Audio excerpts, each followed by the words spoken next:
बैसाख के महीने में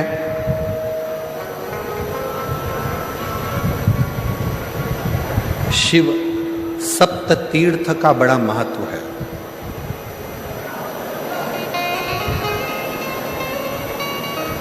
जिस नारी को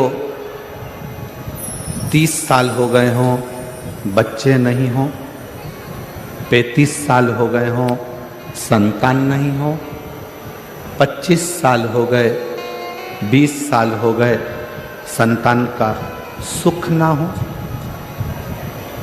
और डॉक्टर ने कह दिया कि कोई बहुत बड़ी बीमारी किसी व्यक्ति को है, रोग बड़ा है, बीमारी बड़ी है, और उस बीमारी का कोई हल, उस रोग का कोई हल नहीं दिख रहा, कोई हल नजर ना हो,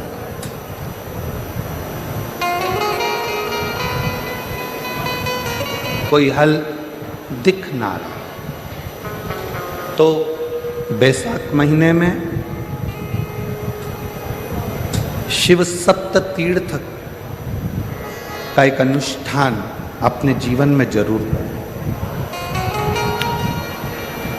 मट्टी के पात्र में जल भरना और मट्टी के पात्र में जल भरकर प्रतिदिन रोज 7 दिन का ये नियम होता है सप्त तीर्थ का।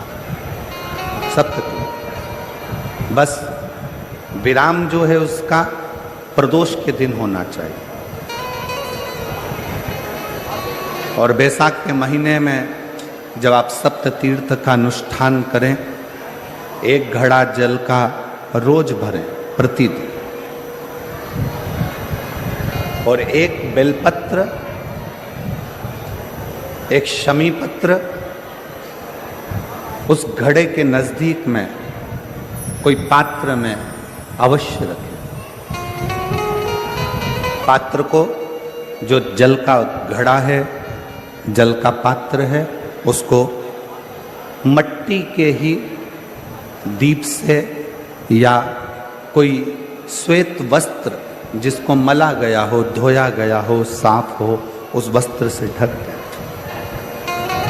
एक दिन एक शिवालय में जाएं, शमी पत्र अशोक सुंदरी वाली जगह पर समर्पित करें। अशोक सुंदरी की जगह जानते हो ना आप लोग? अशोक सुंदरी की जगह पर शमी पत्र समर्पित करें। बेलपत्र जहां आप खड़े हैं उधर से डंडी का भाग आपकी ओर हो, और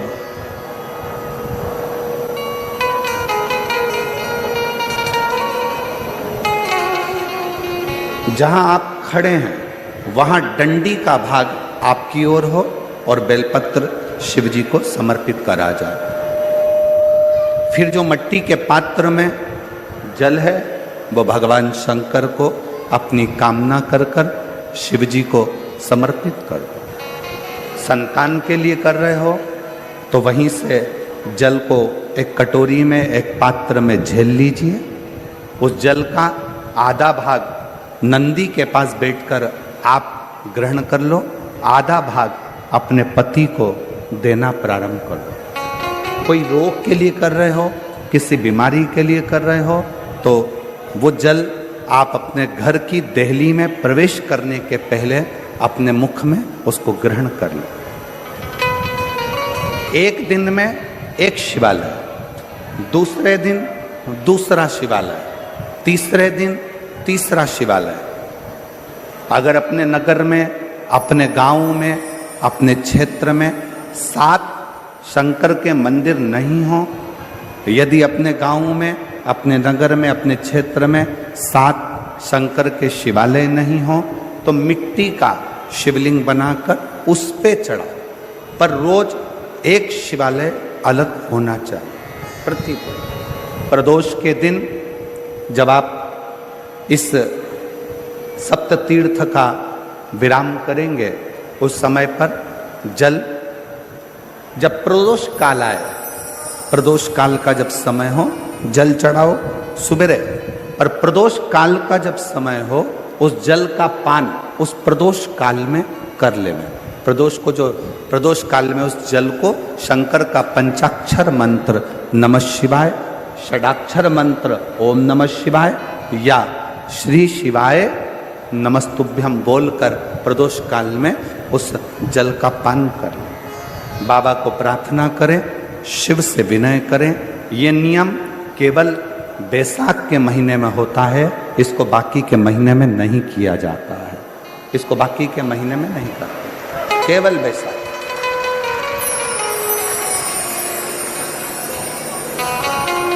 शिव सप्त तीर्थ का जो नियम है वो अपने जीवन में धारण करें। और हम तो कहेंगे शिव महापुराण की कथा श्रवण करने वाले प्रत्येक बेटा बेटी से, शिव महापुराण की कथा सुनने वाले प्रत्येक शिव भक्त से हम तो कहेंगे कि शरीर में कोई रोग नहीं भी है, संतान की प्राप्ति नहीं भी चाहिए, उच्च शिक्षा के लिए आप कर रहे हैं, अपने जीवन की खुशहाली के लिए कर रहे हैं, तो शिव का सप्त तीर्थ अनुष्ठान अवश्य करें, अवश्य करें और अपने जीवन को सार्थक करें। धन्यवाद। शिव कथा कर रही है, भगवान शंकर का चरित्र कराए, भगवान शंकर का संवाद कराए, अपने दुख को, अपनी तकलीफ को, अपने कष्ट को किसी दूसरे की सामर्थ्यता नहीं है कि वो काट सके।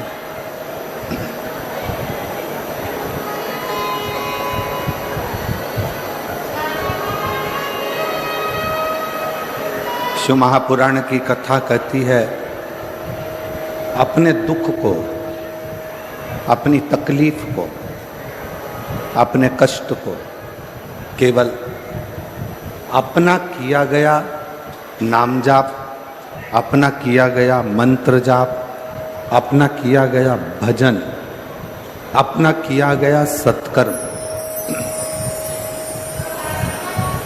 अपना किया गया कीर्तन, अपने स्वयं के दुख को काट सकता। कोई दूसरा नहीं काटेगा, कोई दूसरे की सामर्थ्यता नहीं है कि कोई दूसरा काट सके, किसी की सामर्थ्यता नहीं है कि कोई उस दुख को, उस तकलीफ को, कोई उस कष्ट को कोई मिटा सके।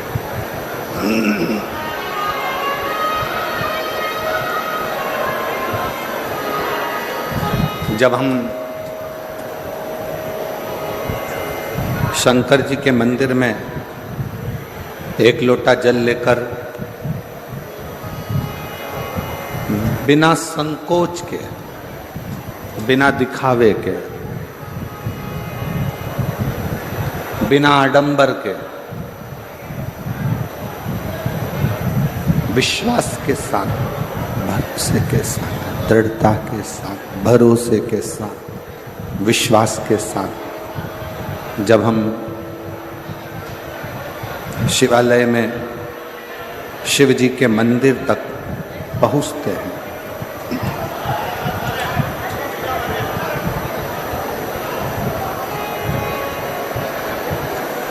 तब 33 कोटि देवता अपने अपने कार्य में लग जाते हैं। सब अपने अपने कर्म में, अपने अपने कार्य में सब देवता लग जाते हैं। कहते हैं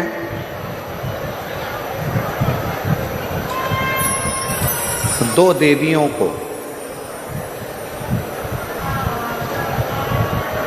भगवान विष्णु ने शंकर जी की सेवा के लिए सम्मुख में रखा है।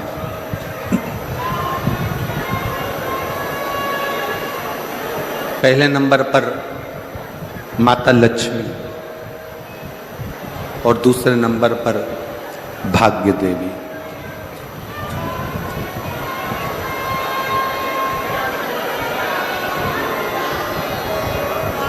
लक्ष्मी जी की माँ ख्याति देवी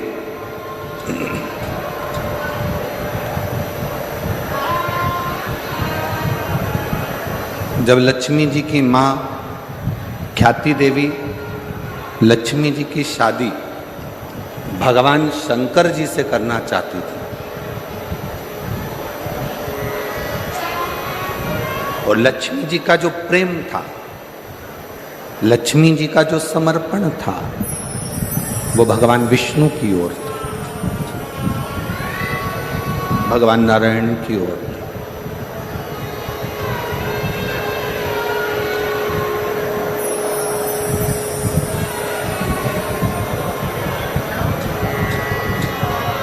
पर माता लक्ष्मी जी ने शिव जी की विनती करी, विनय करा, निवेदन करा। भगवान शंकर से कहा कि प्रभु, मैं भगवान विष्णु से स्नेह करती, उनसे प्रेम करती,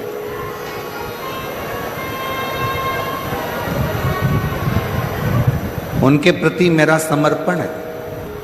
ख्याति देवी, मेरी माँ माता ख्याति, आपके साथ में मेरा विवाह करना चाहती हूँ।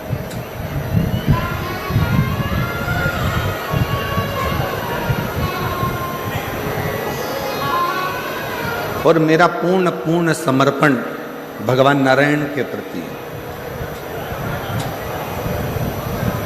भगवान विष्णु के प्रति।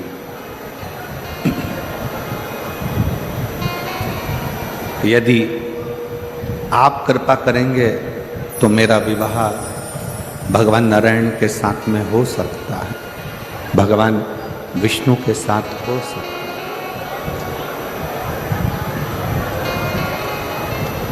यदि आप करुणा करेंगे तो मैं भगवान विष्णु के साथ ब्याह जाऊंगी, मैं भगवान विष्णु के साथ विवाह होगा। शिव जी ने माता ख्याति प्रातः काल में जब पार्थिव शिवलिंग का पूजन कर रही थी,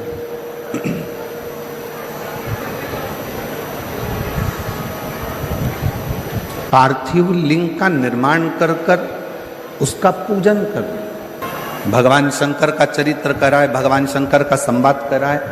लक्ष्मी जी की माँ ख्याति देवी जब पार्थिव लिंग का निर्माण करती,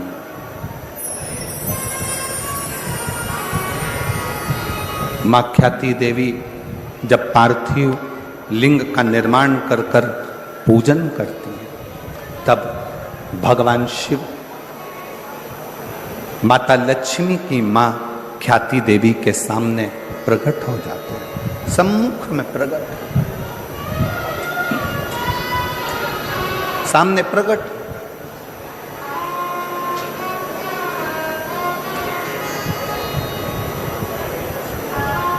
शिव को प्रकट करने के लिए या भगवान शंकर का वर प्राप्त करने के लिए या भगवान शंकर को प्राप्त करने के लिए, उनका आशीर्वाद लेने के लिए बहुत सारा आडंबर दिखावा शंकर को प्रिय नहीं।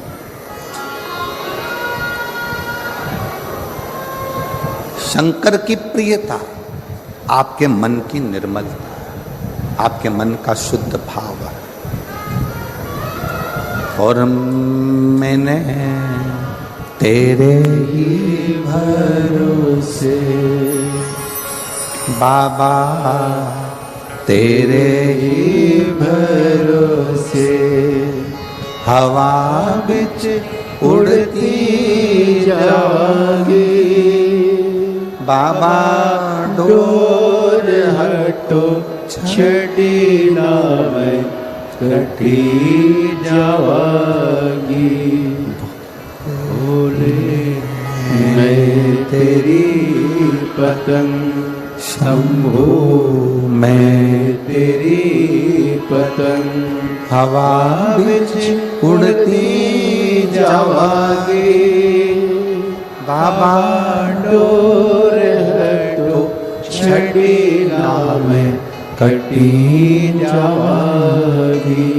भोले मैं तेरी पतंग शंभो, मैं तेरी पतंग। शिव को प्राप्त करने के लिए किसी दिखावे की जरूरत नहीं, किसी आडंबर की जरूरत नहीं, कहीं जाने की जरूरत नहीं है। शंकर को प्राप्त करने के लिए आपका निर्मल मन, निर्मल हृदय, निर्मल चित्त चाहिए।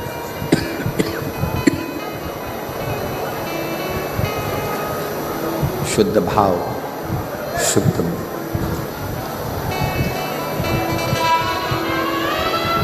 आजकल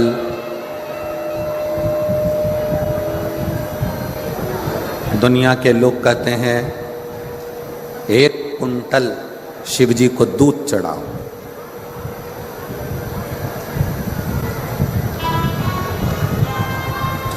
एक कुंटल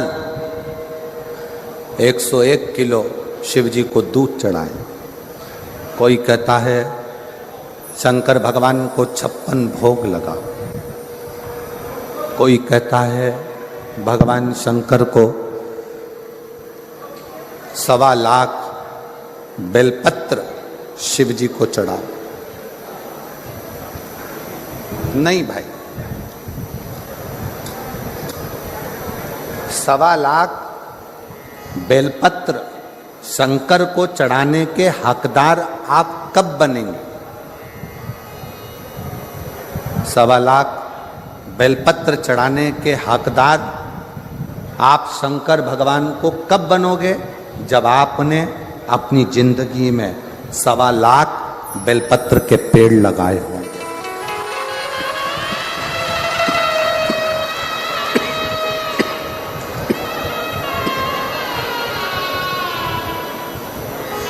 जब आपने अपने जीवन में 1.25 लाख बेलपत्र के वृक्ष लगाए, पेड़ लगाए,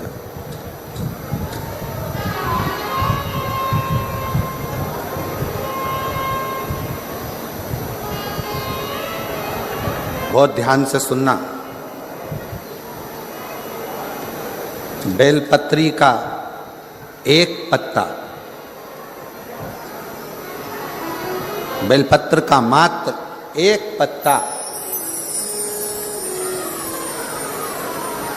अगर भगवान शंकर का पंचाक्षर मंत्र नमः शिवाय, षडाक्षर मंत्र ओम नमः शिवाय, श्री शिवाय नमस्तुभ्यम कहकर मात्र एक पत्ता आप अगर शंकर के शिवलिंग को चढ़ाते हो तो वो 1.25 करोड़ पत्र के बराबर अपने आप हो जाता। अपने ये चोंगे जैसी आवाज आ रही है, गला पकड़ रहा है, बहुत ज्यादा साउंड।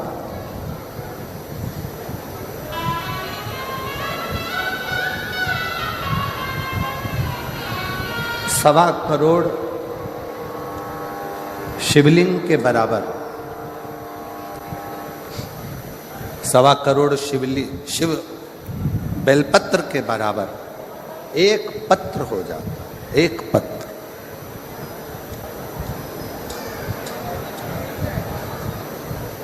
अब कोई तुमसे कह दे हमने संकल्प लिया है 1.25 लाख शंकर भगवान को शिवलिंग पर बेलपत्र चढ़ाऊंगे ना, इतने बेलपत्र का संकल्प तब लेना जब तुमने इतने बेलपत्र के वृक्ष लगाए। अब पेड़ तो तुमने एक लगाया नहीं और बचा कुचा था तो किसी ने बेलपत्री का पौधा लगाया था, बेलपत्र का वृक्ष लगाया था, और मालूम पड़ा अपना संकल्प पूरा करने के चक्कर में तुमने वो बेलपत्री के पत्ते पत्ते डालियां सब तोड़ दिए और वो बेलपत्री के वृक्ष को पूरा की पूरा एकदम वीराना सा कर दिया। तो ईमानदारी से बोलो, शंकर जी प्रसन्न होंगे क्या? वृक्ष एक नहीं लगाया,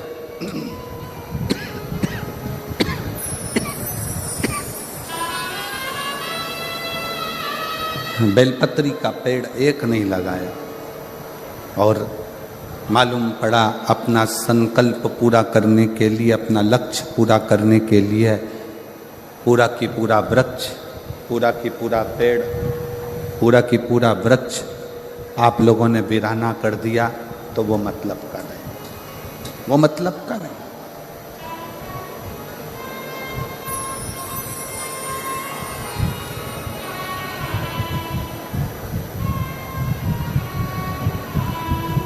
एक 33 कोटि देवताओं का वास होता है। एक बेलपत्र के पत्र में, इनको भेजो यहाँ आवाज सुने आके, यहाँ की आवाज कहाँ है, साउंड वाले को बुलाओ यहाँ पर।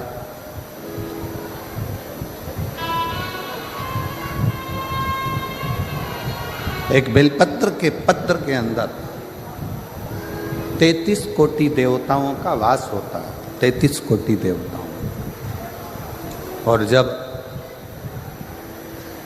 आप और हम भगवान शंकर को एक बेलपत्र समर्पित करते हैं, जब आप और हम भगवान शंकर को एक बेलपत्र समर्पित करते हैं, तो ये मानकर चलना तुम एक देवता पर बेलपत्र नहीं चढ़ा रहे हो, 33 कोटि देवताओं की पूजन एक ही बेलपत्र से तुम पूर्ण कर रहे हो, पूर्ण कर।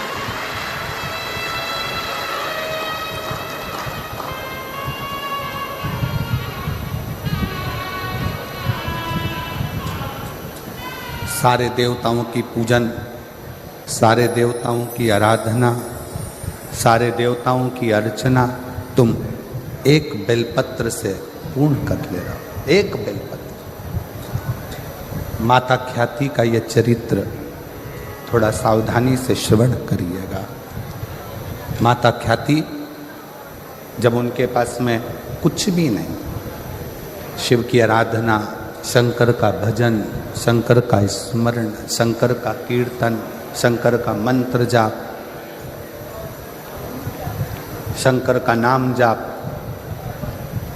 ख्याति देवी ने पार्थिव शिवलिंग का निर्माण किया, अर्चना करी। और जब ख्याति देवी ने भगवान शंकर के शिवलिंग का निर्माण कर कर, पार्थिव लिंग का निर्माण कर कर जब उसकी अर्चना करी, उसकी पूजन करी, शिव जी सम्मुख में प्रकट हुए, भगवान शंकर सम्मुख में प्रकट। अब माता ख्याति ने ना तो 1.25 लाख बेलपत्र चढ़ाए हैं, ना माता ख्याति ने बहुत सारा नैवेद्य लगाया है, ना माता ख्याति ने बहुत सारा दीप मालिका लगाई। माता ख्याति ने अपने मन को, अपने हृदय को, अपनी चित्तवृत्ति को, अपने विश्वास को शंकर को समर्पित किया है, शिव को दिया शंकर। और मैंने तेरे ही भरोसे बाबा, तेरे ही भरोसे हवा बिच उड़ती जावागे बाबा, तोर हटो छटीला में कटी जावागे। भोले मैं तेरी पतन, शंभो मैं तेरी पतन। शिव जी प्रकट हुए, कहा ख्याति क्या चाहती हो, तुम क्या चाहती हो? ख्याति देवी ने कहा बस प्रभु, मेरी बेटी लक्ष्मी का विवाह आपके साथ करना चाहती हूं। शंकर भगवान मुस्कुराए, मेरा शिव ओघड़दानी मुस्कुराए, और शंकर भगवान ने कहा ख्याति, आज तुम मुझसे कुछ मांगो, उससे पहले आपसे मैं कुछ मांगना चाहता हूं।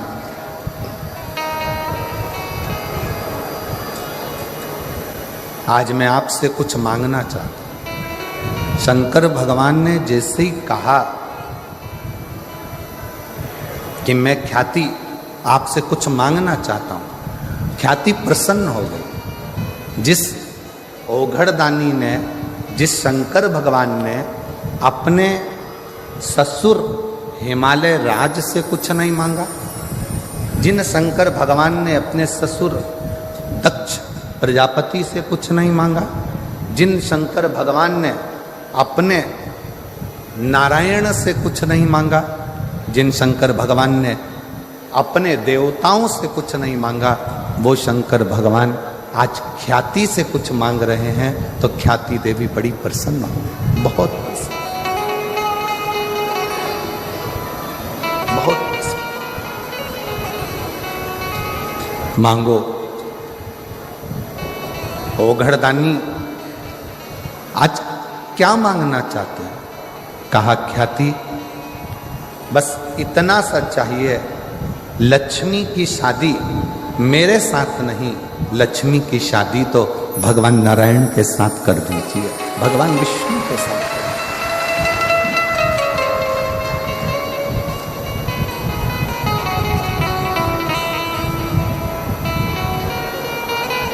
प्रभु, ख्याति देवी ने कहा मैंने तो मन में संकल्प लिया था कि आपका विवाह लक्ष्मी से हो, लक्ष्मी का विवाह आपसे हो। भगवान शंकर ने कहा नहीं नहीं नहीं, मैं विवाह नहीं करना चाहता, लक्ष्मी से नहीं। आप लक्ष्मी जी की शादी तो भगवान नारायण के साथ करो। ख्याति देवी ने शिव जी को कहा ठीक है। भगवान विष्णु के साथ में लक्ष्मी जी का विवाह हुआ।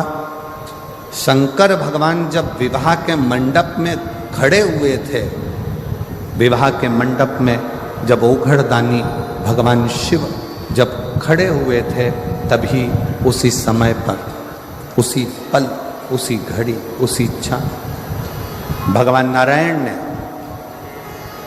भावर लेते समय लक्ष्मी जी से कहा, लक्ष्मी आपकी भावर मेरे साथ पड़ रही है, आप मेरी धर्मपत्नी बनने जा रही हो, पर मुझे आपसे एक वचन चाहिए, मुझे आपसे एक वचन चाहिए। कौन सा वचन? लक्ष्मी जी ने पूछा तो नारायण कहते हैं कि आप शिवालय में भगवान शंकर के चौखट पर, भगवान शंकर के शिवालय में आप सेवा के लिए प्रतिदिन जाओ,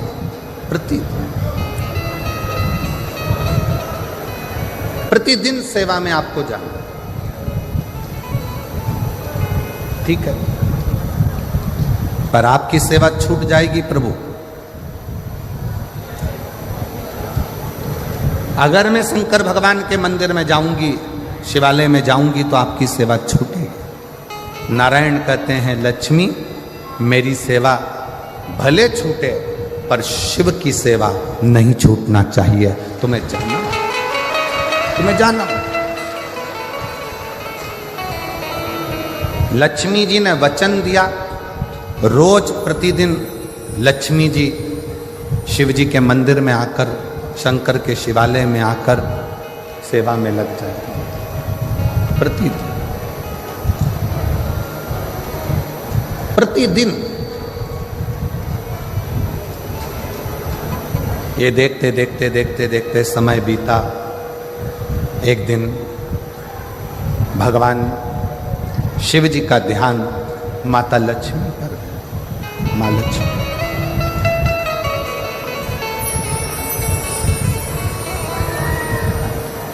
और शिव जी का ध्यान जब माता लक्ष्मी पर गया, तो लक्ष्मी जी ने विनय कर पूछा, स्वामी की आज्ञा है, मैं आपकी सेवा में प्रतिदिन आऊंगा। स्वामी, मेरे लिए सेवा क्या हो वो बता। क्या सेवा? शंकर भगवान ने कहा, लक्ष्मी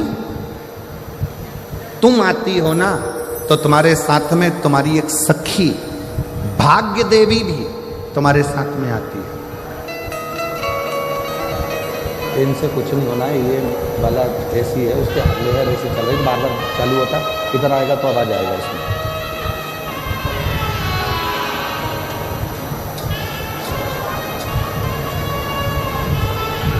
लक्ष्मी तुम आती हो ना, तो तुम्हारे साथ में भाग्य देवी भी आती है। तुम्हारे साथ में वो भाग्य देवी स्वयं आती है। तो लक्ष्मी तुमसे और भाग्य देवी से मैं केवल इतना कहना चाहता हूं कि लक्ष्मी कोई जल का पात्र लेकर जब मेरे मंदिर में आएगा, कोई जल का पात्र लेकर जब मेरे शिवालय में आएगा, जल चढ़ाएगा, उसका पात्र खाली हो जाएगा। दुनिया की दृष्टि में लगेगा कि ये जल का लोटा, ये जल का पात्र खाली हो गया, पर लक्ष्मी मेरा निवेदन है वो जल का पात्र भले खाली हो, पर जो चढ़ाकर जल जाएगा उसके पात्र में तुम्हें बैठकर उसके दरवाजे तक जाना।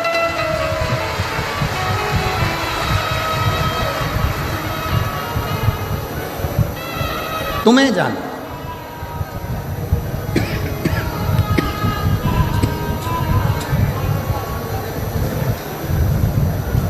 और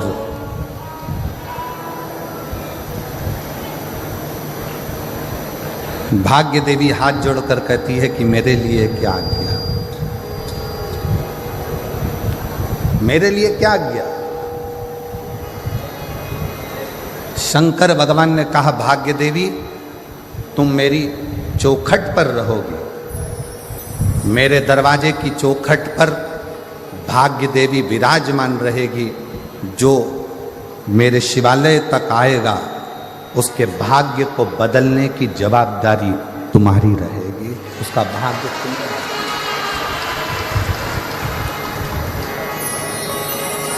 संकल्प लो, मना नहीं, पर ऐसा संकल्प मत लेना जिस संकल्प से देवता को भी दुख हो।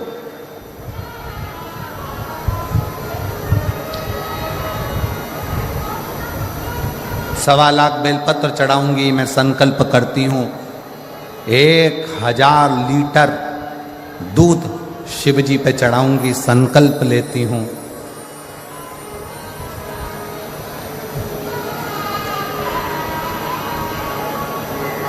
सवा लाख समीपत्र शंकर को चढ़ाऊंगी, संकल्प लेती हूं।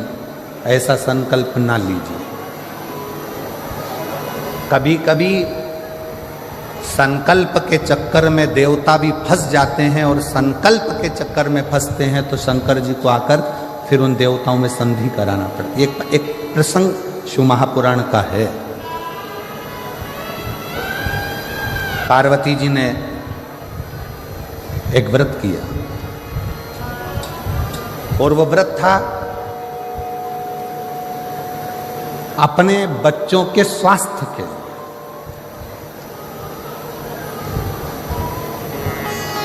अपने पुत्रों के लिए, अपने बच्चों के लिए।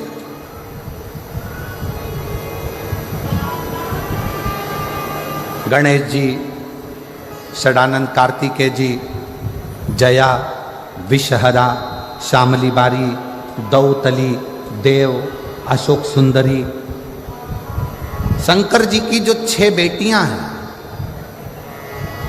शंकर जी के जो पुत्र हैं, उनके लिए मां पार्वती व्रत कर रही।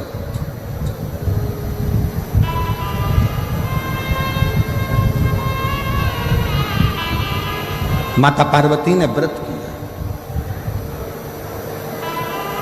और पार्वती जी ने व्रत करा, और व्रत का उद्यापन माता पार्वती जी करने के लिए बैठी तो भगवान विष्णु और नारद जी वहां से निकल कर जा रहे थे। आज पहली बार भगवान नारायण के साथ में नारद जी निकल कर जा रहे थे। कुर्म पुराण का यह चरित्र बड़ा सुंदर है।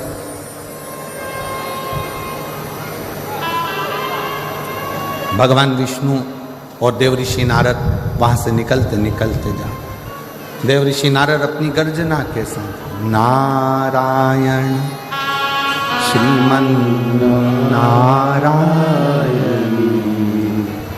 नारायण श्रीमन्नारायण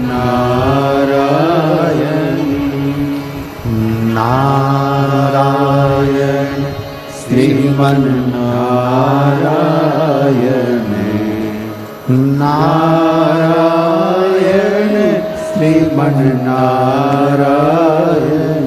नारद जी चले जा रहे। पहली बार भगवान विष्णु और नारद दोनों जा रहे। पार्वती जी बैठी थी।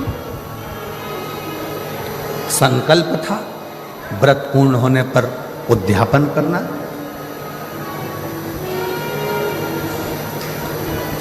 आप उद्यापन कराने के लिए किससे विनय करे पार्वती? उद्यापन के लिए निवेदन किससे करे पार्वती? पार्वती जी ने भगवान विष्णु को आते हुए देखा, देव ऋषि नारद को आते हुए देखा, तो पार्वती जी ने हाथ जोड़कर भगवान नारायण और नारद जी का आदर कर कर कहा, मुझे उद्यापन करना है। मेरा एक संकल्प था, मैंने अर्चना करी, मैंने व्रत करा, मैंने पूजन करी, मैंने आराधना करी और मेरा वो नियम पूर्ण हुआ है और मुझे उद्यापन करना है। उद्यापन के लिए मैं किसको बुलाऊं? कौन मेरे इस उद्यापन को कराएगा? कौन मेरे उद्यापन को पूर्ण करेगा? कौन करेगा?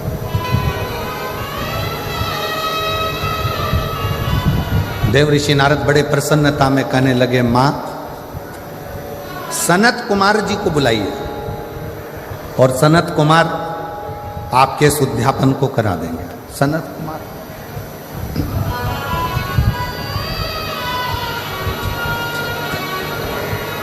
पार्वती जी ने नंदी जी को भेजा, सनत कुमार जी को आमंत्रित किया। सनत कुमार उद्यापन कराना है, वो भी देवाधिदेव महादेव के यहाँ, पार्वती जी के यहाँ। जगत जननी जगदम्बा माता पार्वती और शंकर भगवान मेरे यजमान बनेंगे। बड़ी प्रसन्नता हुई। सनत कुमारों ने विचार करा, चलो उद्यापन की तैयारी करो। पहुंच गए सनत कुमार। पार्वती जी ने हाथ जोड़कर विनय कर कर कहा सनत कुमारों से कि हमारा व्रत पूर्ण हुआ है, संकल्प पूर्ण हुआ है और आप अब यहाँ हमारा उद्यापन करा दो। सनत कुमार ने कहा, उद्यापन तो मैं करा दूंगा, पर दक्षिणा क्या दो?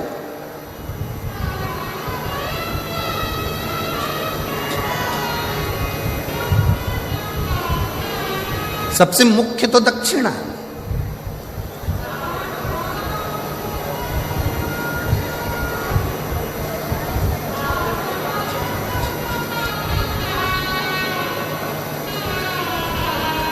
आप दक्षिणा क्या दोगी मुझको? पार्वती जी ने कहा, सनत कुमार जी जो आपको अच्छा लगेगा हम दक्षिणा में वो दे देंगे। आपको जो अच्छा लगे वो दक्षिणा में दे दिया जाए।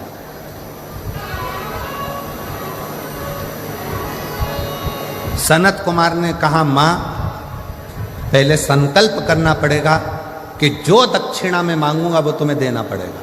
पार्वती जी ने संकल्प दे दिया कि तुम जो दक्षिणा में मांगोगे मैं वो दे दूंगी। अब अनुष्ठान पूरा हुआ, उद्यापन पूरा हुआ। उद्यापन पूरा होने के समय पर पार्वती जी ने जो संकल्प दिया था, इसलिए बहुत सोच समझकर विचार करना। शिव जी के मंदिर में जाओ, ऐसा कोई संकल्प मत करो कि मैं 1.25 लाख बेलपत्र चढ़ाऊंगी, मैं 1000 लीटर दूध चढ़ाऊंगी। शिव महापुराण में ये कुछ नहीं लिखा कि 1.25 लाख बेलपत्र दिया जाए कि 1000 लीटर दूध शिव जी को दिया जाए। शिव महापुराण की कथा तो कहती है, देसी वेद लक्षणा अगर कोई गौ माता है, उस गौ माता का 1 चम्मच दूध, 1 चम्मच भी जाने दो, 2 बूंद अगर वेद लक्षणा देसी गाय का मिल जाए तो वो 2 बूंद दूध भी अगर शंकर को चढ़ाओगे तो शंकर स्वीकार कर कर तुम्हारी झोली भर दे।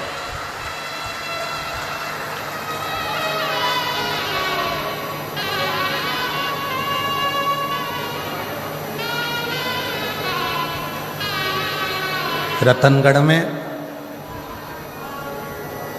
इतनी गौशाला देखकर,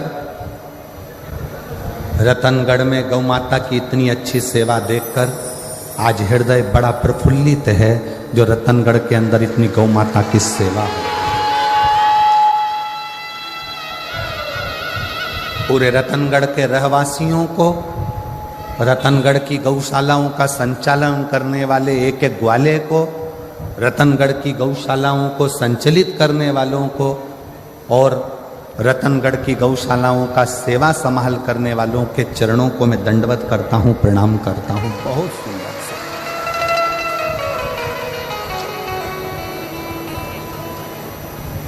शिव कभी नहीं कहे 24,000 श्लोक की शिव महापुराण में कहीं नहीं लिखा कि शंकर भगवान को 1.25 लाख बेलपत्र देना। इसमें कहीं नहीं लिखा कि 1000 लीटर दूध देना। यहां तो लिखा एक श्रद्धा का एक बूंद दूध भी विश्वास की बेलपत्र के साथ शिव को समर्पित करोगे तो शंकर उस तुम्हारा कल्याण कर देंगे। उसको स्वीकार कर, स्वीकार।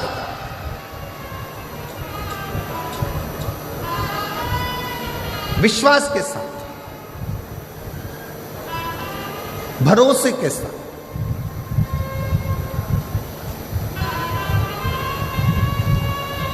आपका भरोसा श्रेष्ठ होगा तो शिव मिलेगा। संकल्प ऐसा ना करा जाए जिस संकल्प में भगवान तुमसे दूर हो जाए। पुण्य करने के चक्कर में पाप मत कर बैठो। पुण्य करने जा रहे हो और मालूम पड़ा पाप कर्म कर बैठे तो वो पुण्य की कोई परिभाषा नहीं, कोई परिभाषा नहीं। भागवत जी होती है तो उसमें प्रसाद का वितरण होता है। राम कथा होती है तो उसमें प्रसाद का वितरण होता है। गीता जी होती है तो उसमें प्रसाद का वितरण होता है। हनुमान जी का कार्यक्रम होगा, भजन संध्या हुई तो उसमें भी प्रसाद का वितरण होता है। पर शिव महापुराण में कथा होने के बाद प्रसाद का वितरण भी नहीं होता। प्रसाद का वितरण भी नहीं होता। क्यों? पुण्य करते करते कहीं हम पाप कर्म ना कर बैठे। प्रसाद कहां बंटता है? धर्म की जगह पर। किटी पार्टी में कभी प्रसाद नहीं बंटता, शादी में कभी प्रसाद नहीं बंटता, 25वीं शादी की सालगिरह में प्रसाद नहीं बंटता, गोल्डन जुबली सिल्वर जुबली में प्रसाद नहीं बंटता, तुम्हारे बच्चों के जन्मदिन पर प्रसाद नहीं बंटता। प्रसाद हमेशा सत्कर्म की जगह पर, धर्म की जगह पर, मंदिर में, कथा में, सत्संग में, पुण्य की जगह पर प्रसाद वितरण होता है। प्रसाद बांटने वाला जब खड़ा होता है, प्रसाद देने के लिए अपना वाला आता है तो हाथ उसका ऐसा हो जाता है और पराया आता है तो हाथ ऐसा हो जाता है। पुण्य की जगह पर खड़े होकर भी वो प्रसाद बांटने खड़ा है। प्रसाद देने वाले का प्रसाद है, मंदिर का प्रसाद है, पर अपना बेटा आया तो हाथ ऐसा हो गया, अपनी पत्नी आई तो हाथ ऐसा हो गया, अपना वाला आया तो हाथ ऐसा हो गया और दूसरा आया तो थोड़ा सा चल चल, और अपनी पत्नी आई तो तुरंत उसको ज्यादा से ज्यादा दे दिया, बच्चे को ज्यादा से ज्यादा दे दिया। धर्म की जगह पर खड़े होकर भी अगर तुम अपना और पराये का भेद करोगे तो नरक चले जाओगे। इसलिए शिव महापुराण में प्रसाद वितरण नहीं होता, क्योंकि शंकर यहाँ 24 घंटे रहता है।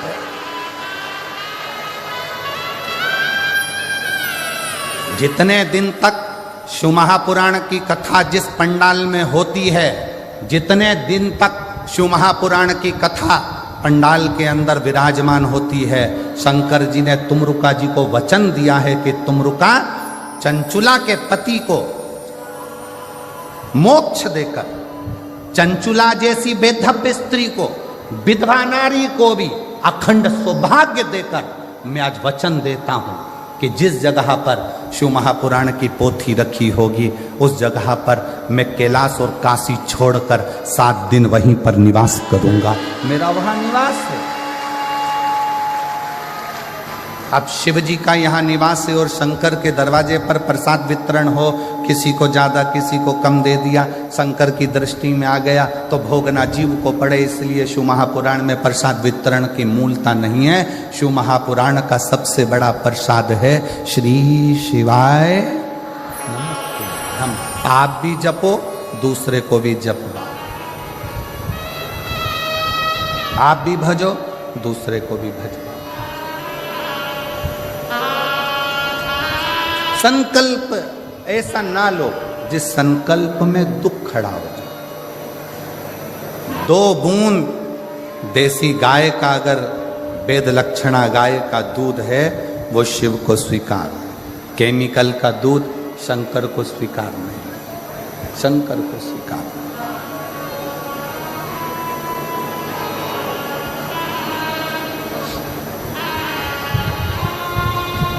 आप उसको हृदय से पुकारोगे, सताओ ना हमें लोगों, हमें दिल की बीमारी है, हमारा वेद दुनिया में वो डमरू धारी है।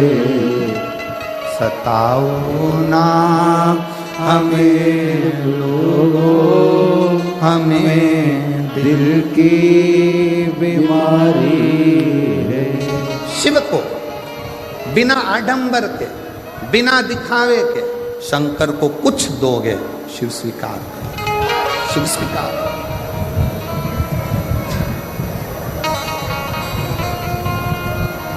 शिव ने उसको स्वीकार किया।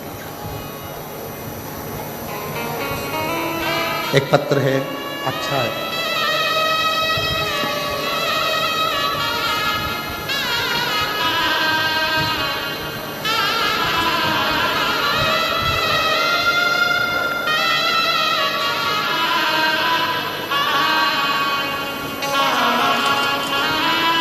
माया प्रेम कुमार गोदारा, किशनपुरा, दिखनादा, हनुमानगढ़, राजस्थान की हूँ।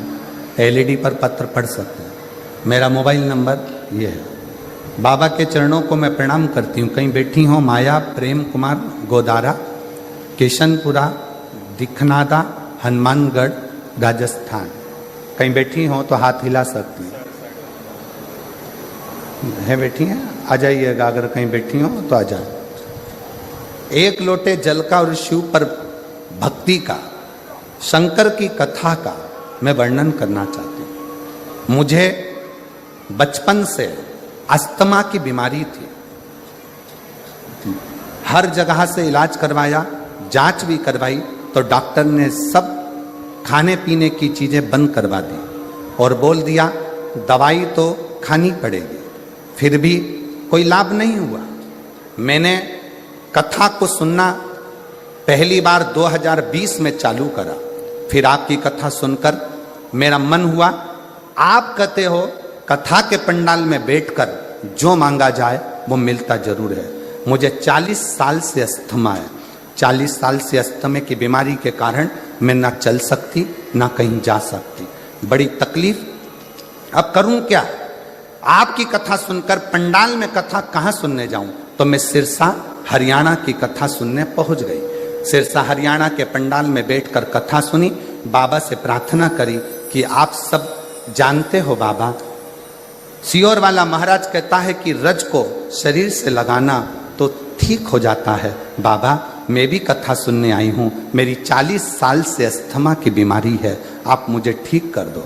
बाबा सिरसा की कथा सुनकर भूमि को नमन कर कर श्री शिवाय नमस्तुभ्यम का आंख बंद कर जाप कर कर वापिस आ गई और विचार कर लिया कि अब कोई जांच ना कराऊंगी। दवाई को उठाकर रख दिया और बाबा की ऐसी कृपा हुई कि आज मैं सिरसा से जब से आई हूं तब से आज तक मुझे अस्थमा का दौरा भी नहीं आया और जरूरत भी नहीं पड़ी। मेरी अस्थमा की बीमारी ठीक है।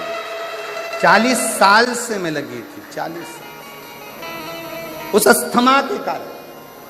एक पत्र और अच्छा है।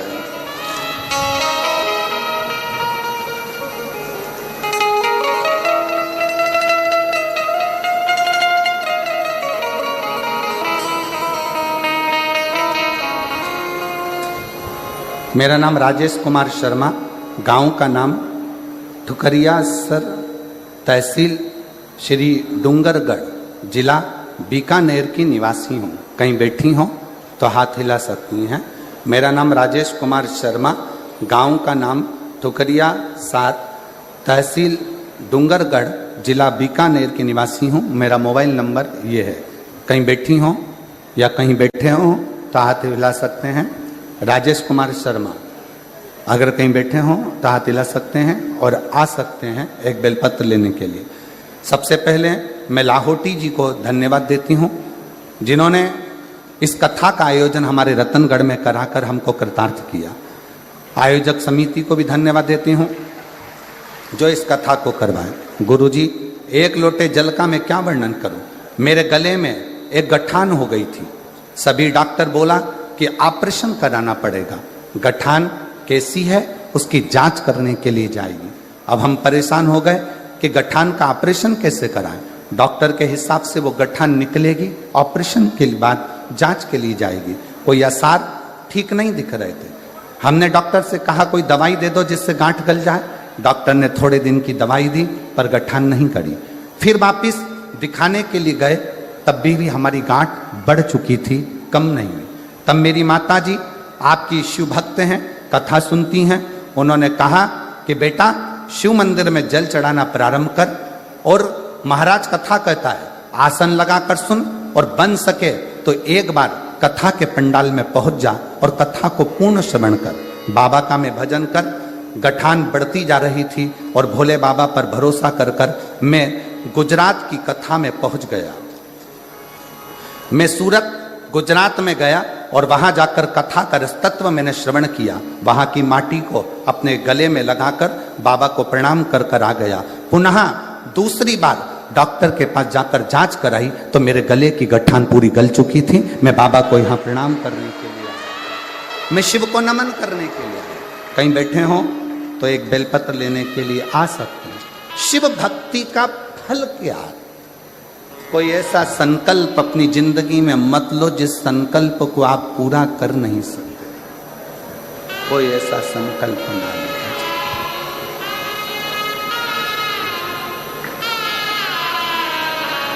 बस उसको निर्मल मन से, हृदय से शिव को पुकारें।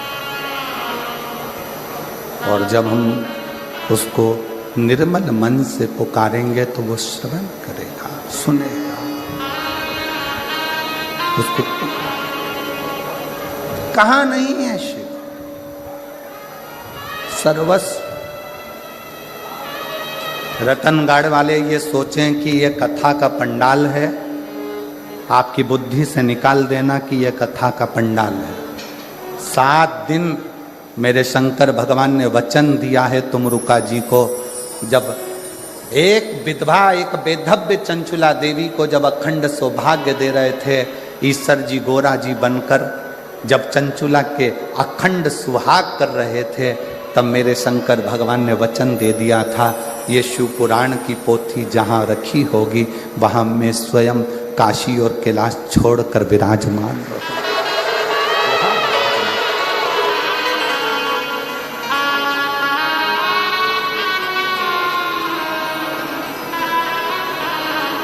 वहाँ और शिव जैसे हेलीपैड देखकर हेलीकॉप्टर उतरता है, वैसे ही शिव महापुराण की कथा जहां होती है वहां शंकर उतरता है। शिव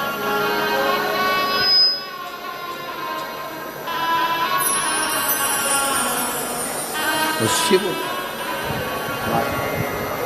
फूलों की कलियों में, काशी की गलियों में, तेरे बिना कुछ कहना,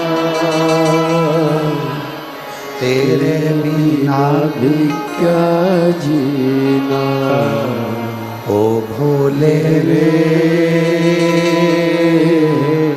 तेरे बिना ही क्या जीना। शंकर रे तेरे बिना ही क्या जीना। शिव के बिना सब शून्य, सब शून्य।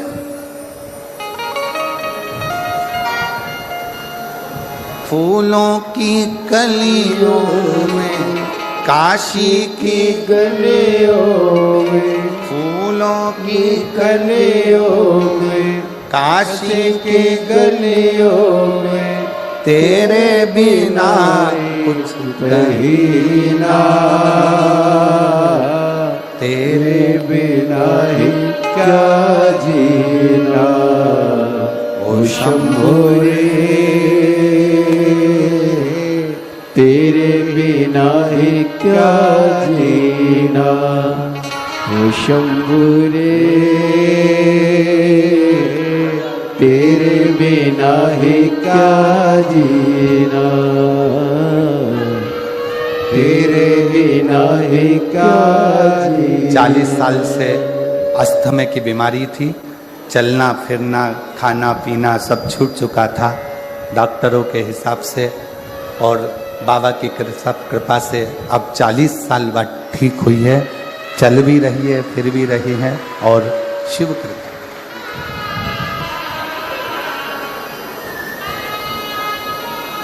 फूलों की कलियों में, काशी की गलियों में, तेरे बिना कुछ नहीं ना,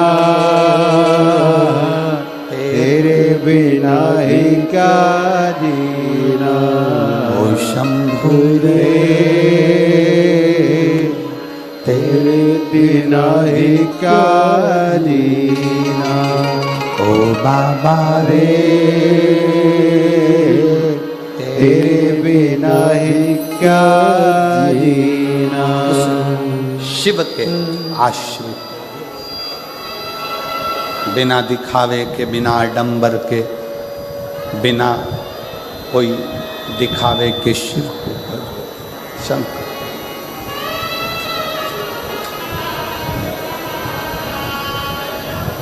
आप जितना जितना शिव की भक्ति कर सकते हो करो।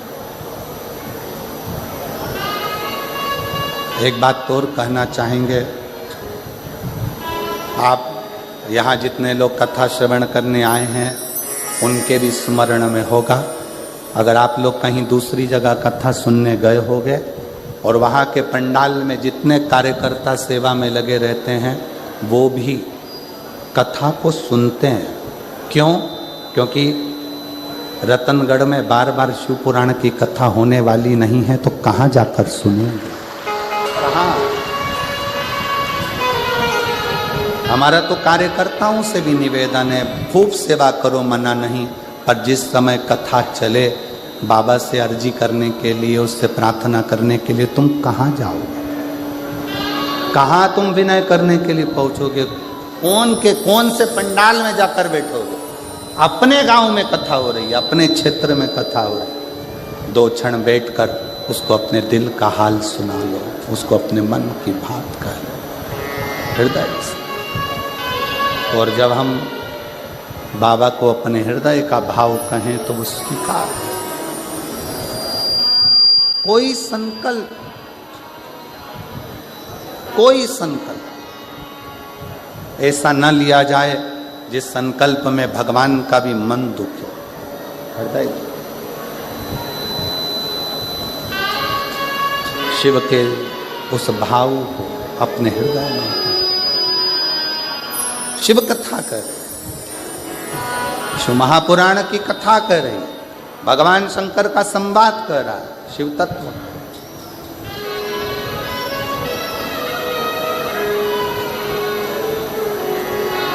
पार्वती जी हाथ जोड़कर सनत कुमारों से कह रहे,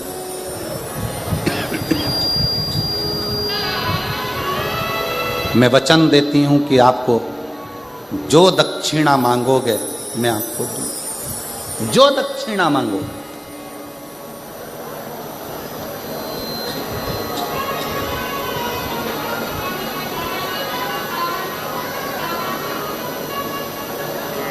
तेलुगु रामायण में एक बहुत सुंदर संवाद आता है रावण का।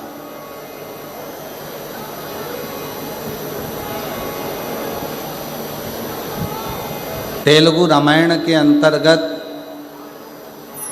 एक संवाद रावण का आता है कि रावण जब दशरथ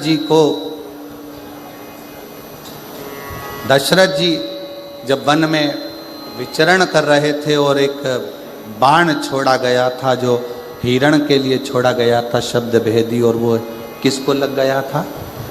जम के बोलो जरा। श्रवण कुमार। वो बाण लग गया।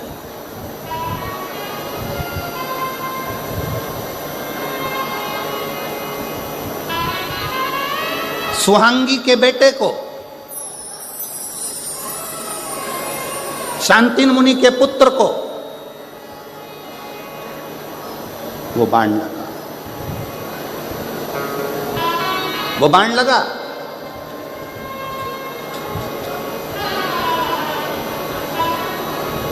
जनक जी को वो स्मरण में था कि दशरथ जी के हाथ से श्रवण कुमार मरे। श्रवण कुमार को बाण लगा। वो जनक जी के स्मरण में था।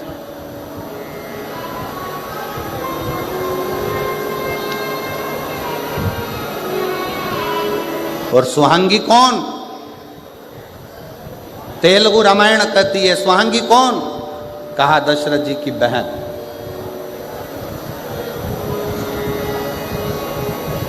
जैसे देव ऋषि नारद की एक बहन थी ऋषिका, वैसे ही दशरथ जी की भी एक बहन थी सुहांगी।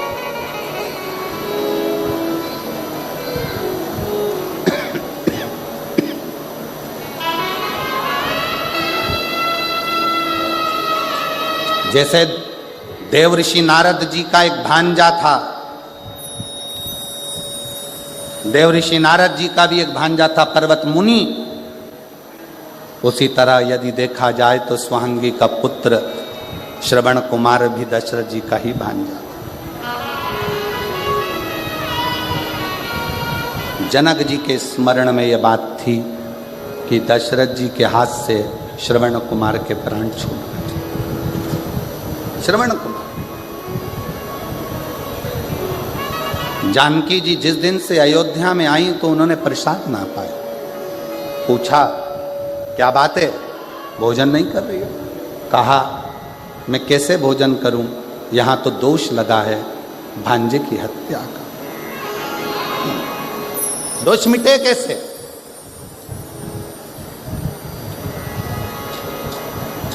कैसे? विश्वामित्र बाबा ने कहा 10,000 ब्राह्मण को एक जगह पर बिठाकर भोजन कराओ, दोष मिटेगा।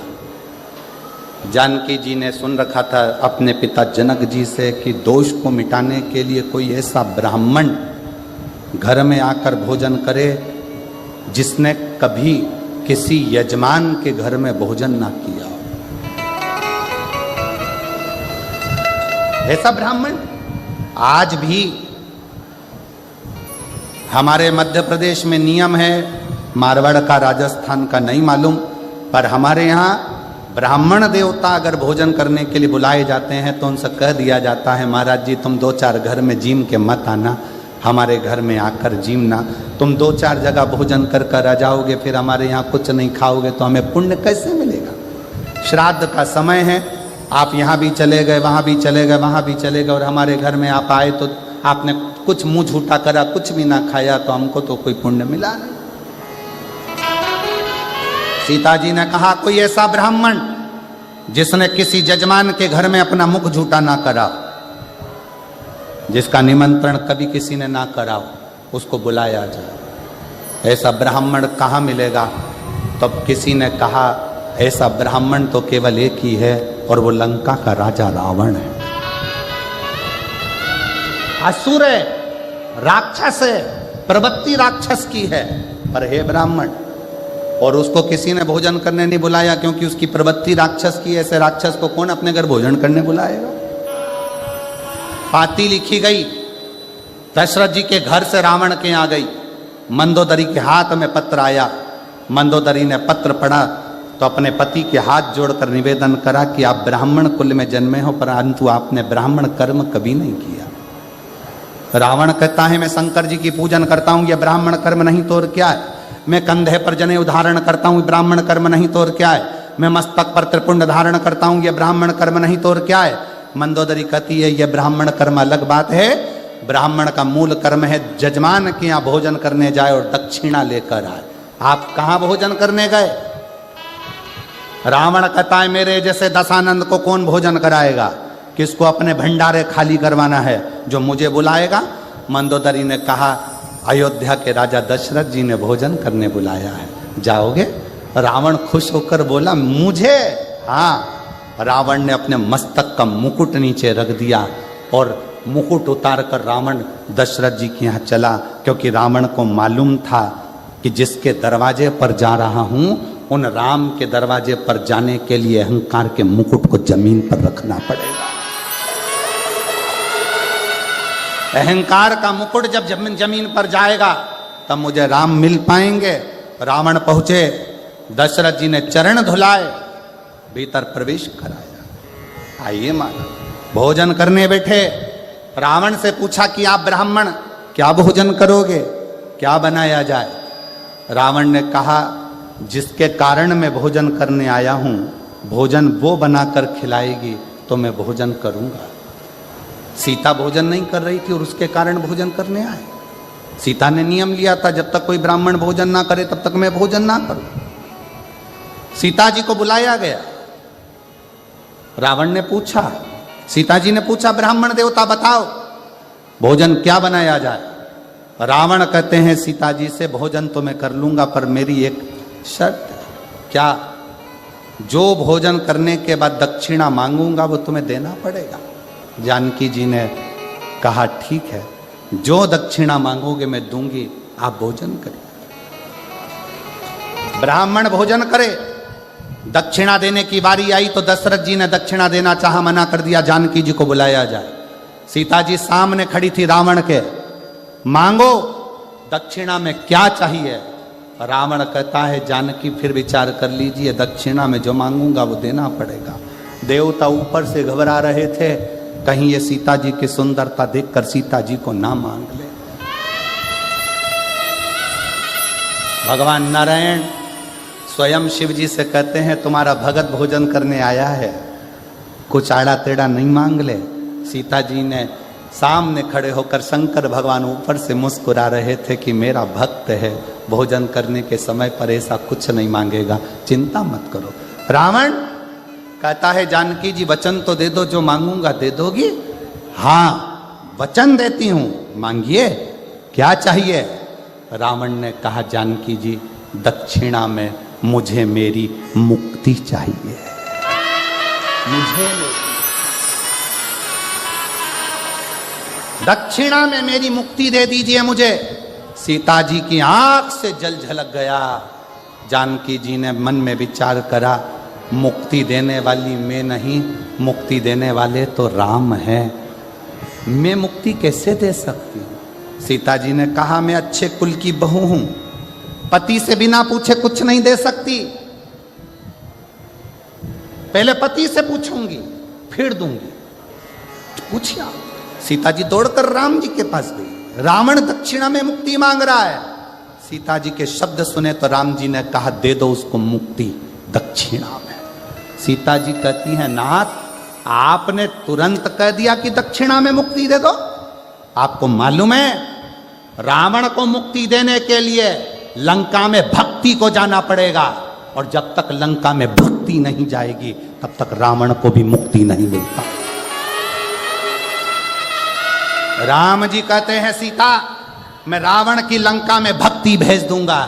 सीता जी कहती हैं कैसे कह दिया आपने कि भक्ति भेज दूंगा।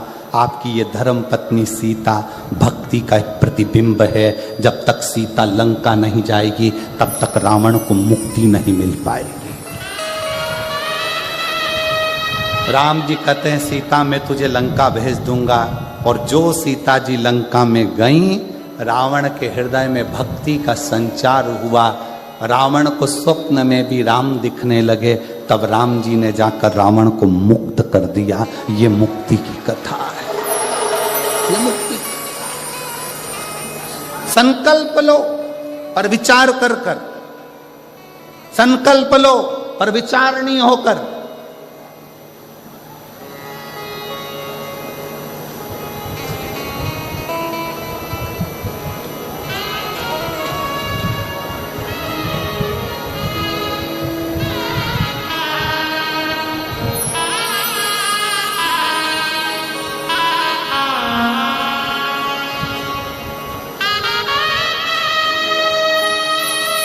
और जब आपका संकल्प विचारणीय हो तो शिव क्यों ना मिले, शंकर क्यों ना मिले।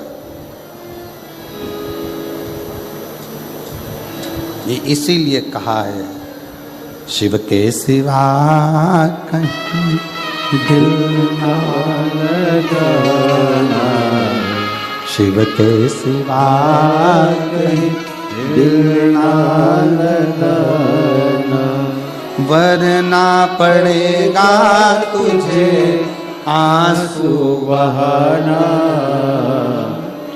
वरना पड़ेगा तुझे आंसू बहाना। शंकर स्वयं देवाधिदेव महादेव को सनत कुमार ने दक्षिणा में मांग लिया। स्वयं शिव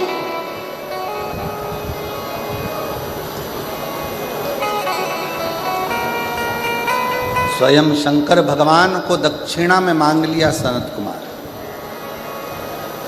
पार्वती जी चक्कर खाकर भूमि पर गिर गई।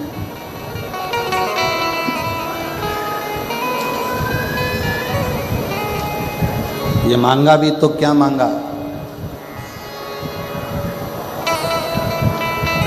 देवताओं ने समझाया,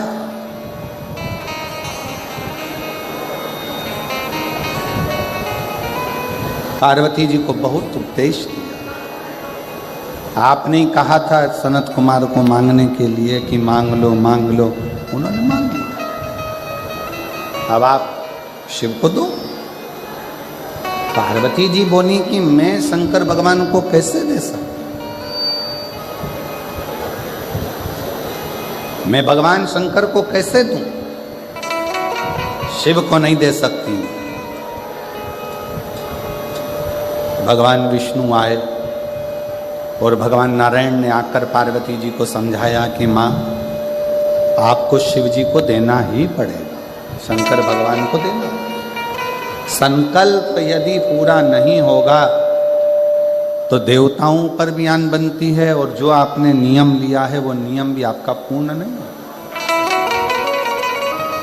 इसलिए आपको देना।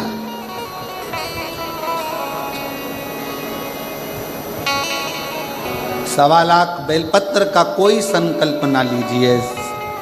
बहुत ऊंचा ऊंचा संकल्प ऐसा ना लो जिस संकल्प से आपका और हमारा भी हृदय दुखे। संकल्प ऐसा लो कि मैं रोज अपने घर के नजदीक में जो शंकर का मंदिर होगा वहां 1 लोटा जल चढ़ाने रोज जाऊंगी। ये मेरे भीतर का संकल्प। शिव कुमार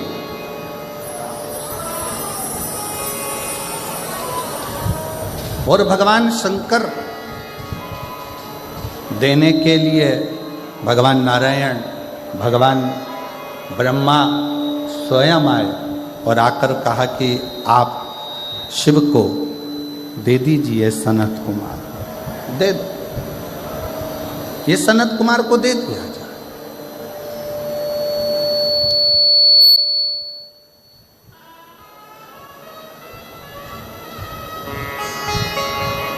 यदि कई जिंदगी में संकल्प लेना हो तो ऐसा संकल्प लीजिए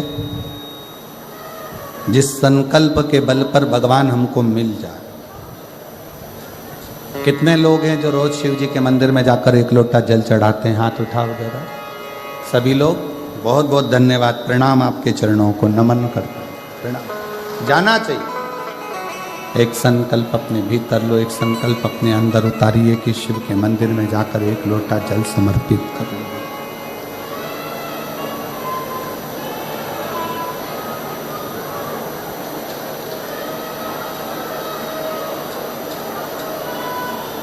शिव जी को दे दिया सनत कुमार को। खूब रोई मां पार्वती, खूब बिलखी, नेत्र में जल था, आंख में आंसू भरे हुए थे, रो रही थी। सबने समझाया, कहा आप शिव जी को दे दो, वापिस भगवान शंकर को, सनत कुमार जी को कुछ देकर पुनः ले लेना। चोंगे जैसी आवाज आ रही है, उसको सेट तो करो। शिव को पुनः वापिस ले लीजिएगा।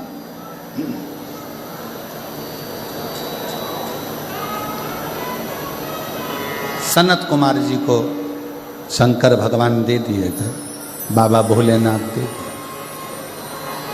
अब शंकर भगवान को लेके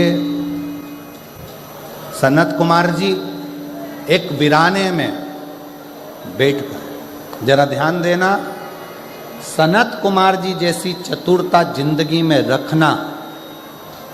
मांगा भी, पूजन की दक्षिणा में अगर कुछ मांगा तो स्वयं शंकर को ही मांग लिया कि मुझे शून्य, मुझे शून्य।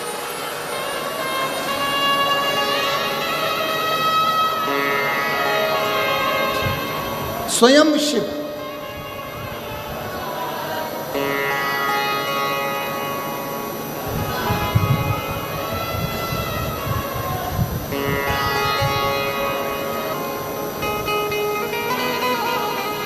सनत कुमार ले गए, वीराने में बैठ गए। एक अभी तक सनत कुमार कथा कहते थे, सत्संग कराते थे, तो सनत कुमार ऊपर सिंहासन पर बैठते थे और नीचे श्रोता बैठते थे। आज सनत कुमार को ऐसे वक्ता मिले हैं, स्वयं देव अधिदेव महादेव स्वयं शंकर मिले हैं, तो सनत कुमार नीचे बैठे हैं और शंकर भगवान एक शिला पर बैठकर सनत कुमार को ज्ञान उपदेश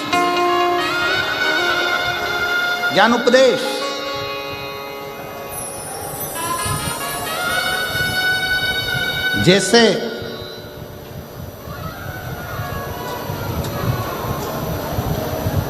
बुढ़ापा सुधारने के लिए 3 चीजें बहुत जरूरी है और वो अभी से जरूरी है। पहले नंबर पर देने के लिए दान, दूसरे नंबर पर अपनी जिंदगी सुधारने के लिए ज्ञान और तीसरे नंबर पर आज्ञाकारी संतान। ये 3 बहुत जरूरी। बुढ़ापा अगर सुधारना है तो अभी से हमको ऐसा क्रम करना पड़ेगा कि बच्चों में ये संस्कार देना पड़ेंगे कि तुम भोजन कराओ, तुम प्यासे को पानी पिलाओ, तुम सेवा करो, तुम चाह करो। ये हमारे बच्चों में संस्कार आना चाहिए।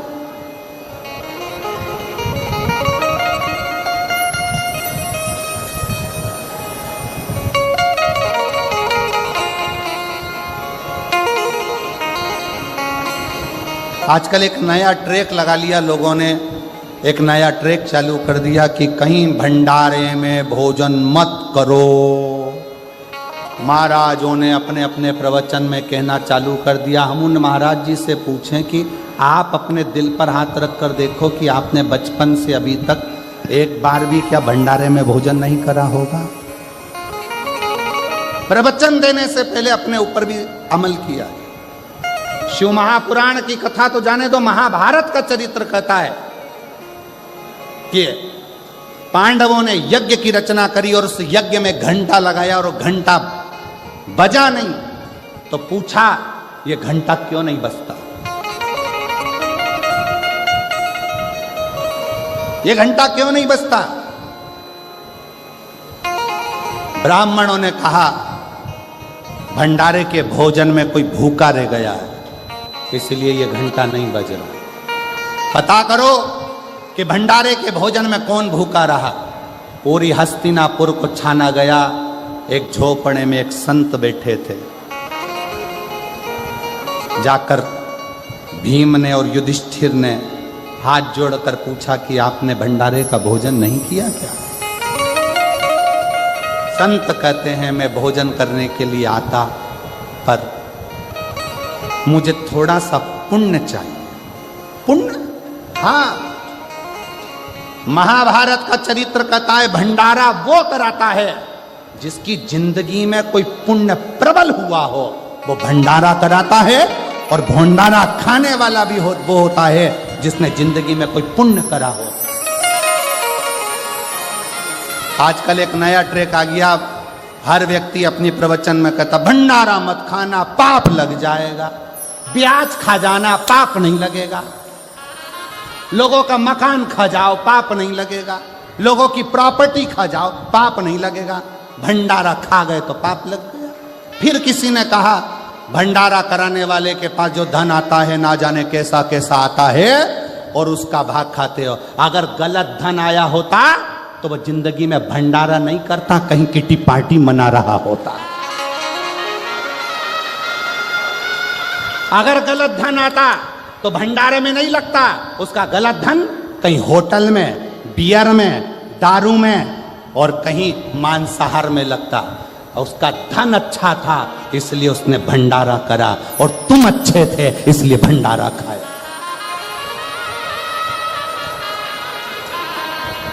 ये भंडारा नहीं, हमारे सनातन धर्म की एकता को दर्शाता है। भंडारा का प्रसाद जब व्यक्ति खाने बैठता है तो अपना अहंकार छूट जाता है, जमीन पर बैठता है, मांग कर खाता है। बड़ा बड़ा करोड़पति भी जब हाथ फैला कर लेता है तो परमात्मा उसकी झोली खुशियों से भर देता है। वो भंडारा का एक ने प्रवचन में कह दिया भंडारा मत खाओ, दूसरे ने प्रवचन में कह दिया भंडारा मत खाओ, तीसरे ने कह दिया भंडारा मत खाओ। शिव महापुराण की कथा कहती है बस किसी का दिल दुखाना बंद कर दो, किसी का दिल मत दुखाओ और गलत चीज मत खाओ। तुम्हारी मर्जी पड़े उतने भंडारे खाओ और उतने बड़े भंडारे करो, और भगवान से प्रार्थना करो कि आज ये भंडारा कर रहा है मेरे कुबेर भंडारी, ऐसा भंडार मेरा भरना कि एक बार मैं भी भंडारा ऐसा ही करूं। ऐसी ही शिव पुराण की कथा है। सनातन धर्म को जोड़ो, तोड़ो नहीं। एक ने प्रवचन में किया, दूसरे ने प्रवचन में कह दिया, तीसरे ने प्रवचन में कह दिया। लोगों के मन में संशय उत्पन्न हो गया, भंडारा खाएं कि ना खाएं, खाएं कि ना खाएं, खाएं कि ना खाएं। अरे उसके पास कोई अच्छा पुण्य का धन आया होगा तो ही तो भंडारा करा होगा, नहीं तो कहीं गलत जगह पर उसका धन लग जाता। तुमने कोई पुण्य करा होगा तभी तो उस भंडारे का प्रसाद, नहीं तो तुम दारू की दुकान की लाइन में लगे होते, भंडारे की लाइन में नहीं लगे होते। तुम्हारा पुण्य प्रबल हुआ तो तुम भंडारे की लाइन में खड़े हो। ये तुम्हारी पुण्यता है। आग लगे बस्ती में, जम के बोलो जरा अपन रहो, क्या किसको रोइए, चादर तान के सोइए। बाबा का भजन करो, स्मरण करो। आजकल सोशल मीडिया पे हर कुछ डालते रहें, इधर से सुनो इधर से निकालो, बची कुची तो झटकारो। सिर पे पल्लू एक साइड का रखने की जगह दो ही साइड का रखो, यहाँ से निकले यहाँ से जाए। जब अच्छी कथा मिले तो एक साइड का पल्लू रखो, क्यों? यहाँ से घुसे पर निकले नहीं।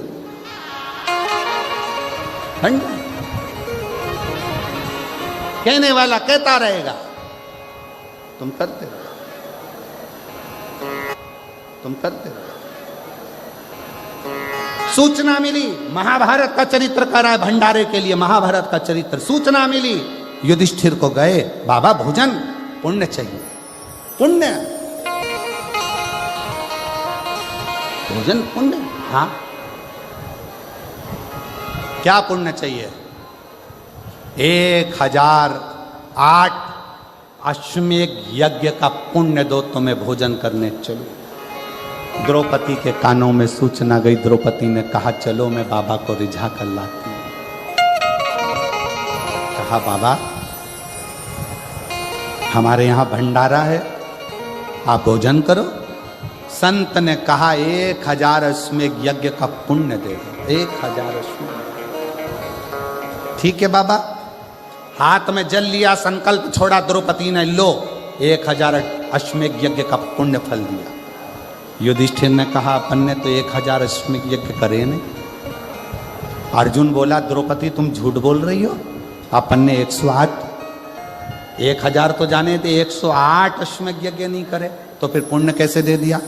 द्रौपदी कहती है बाबा के चरणों में मेरा द्वारका नाथ कहता है जब हम किसी गुरु के संत के दरवाजे पर जाते हैं, कथा में जाते हैं, मंदिर जाते हैं, जितने कदम चलकर जाते हैं उतने अश्वमेध यज्ञ हम अपनी जिंदगी के कर लेते हैं। उतने द्रौपदी ने 1008 अश्वमेध यज्ञ का पुण्य दिया बाबा को। संत ने जाकर भंडारा प्रसाद ग्रहण करा। इधर का पुण्य और उधर का पुण्य जब मिला तब यज्ञशाला में लगा हुआ घंटा अपने आप बज गया, अपने आप। ये महाभारत का चरित्र कह रहा है, ये महाभारत की कथा कह रही है।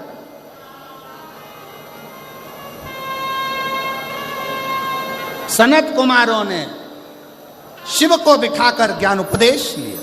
शिव को पाओ, शंकर को ढूंढने का प्रयास करो। जैसे माता सती ने ढूंढा, जैसे माता पार्वती ने ढूंढा, वैसे आप ढूंढिए शंकर। शिव को ऐसे एकांत का जो शिवलिंग होता है, एकांत में कहीं भगवान शंकर विराजमान होते हैं, वहां कुछ देर बैठेंगे। संगत थोड़ी सी एकांतेश्वर महादेव की अगर मिल गई तो वो फल देती है। जैसे एक कटोरी चावल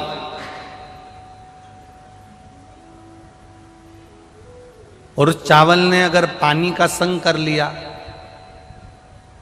अग्नि का संग कर लिया, चावल पानी से जुड़ गया और पानी ने कहा चल मैं तुझे अग्नि का संग करा देता हूं। उसी चावल ने पानी के साथ मिलकर अग्नि का संग कर लिया। चावल एक कटोरी था, पानी और अग्नि का संग करने से एक कटोरी चावल पूरा कुकर भर देता है, एक कटोरी चावल पूरी भगोनी भर देता है, एक कटोरी चावल पूरा बर्तन भर देता है। चावल एक कटोरी था पर पानी का संग मिला, अग्नि का संग मिला तो पूरा कुकर भरा गया, पूरा बर्तन भरा गया। उसी तरह एकांतेश्वर महादेव का जब संग इस संसारिक मनुष्य को प्राप्त होता है तो वो भी खाली झोली भर ही देता है। वो एकांतेश्वर महादेव है। शिव कथा कह रही है, विश्वास के साथ मांगा गया, विश्वास के साथ किया गया भजन खाली नहीं जाए। प्रतिदिन शिव मंदिर तक अगर आप जा रहे हो, प्रतिदिन देवाधिदेव महादेव के शिवालय तक आप जा रहे हो, प्रतिदिन 1 लोटा जल शिव को चढ़ा रहे हो, ये मत सोचना कि महादेव तुमको अब भी की अब भी दे देंगे। हो सकता है फाइल थोड़ी सी मोटी हो तो काटने में समय लग रहा होगा, पर खाली नहीं रखेगा, झोली भरकर जरूर भेजेगा, ये निश्चित है, निश्चित। इतने लाखों की संख्या में आप इस ग्राउंड के अंदर आए हो,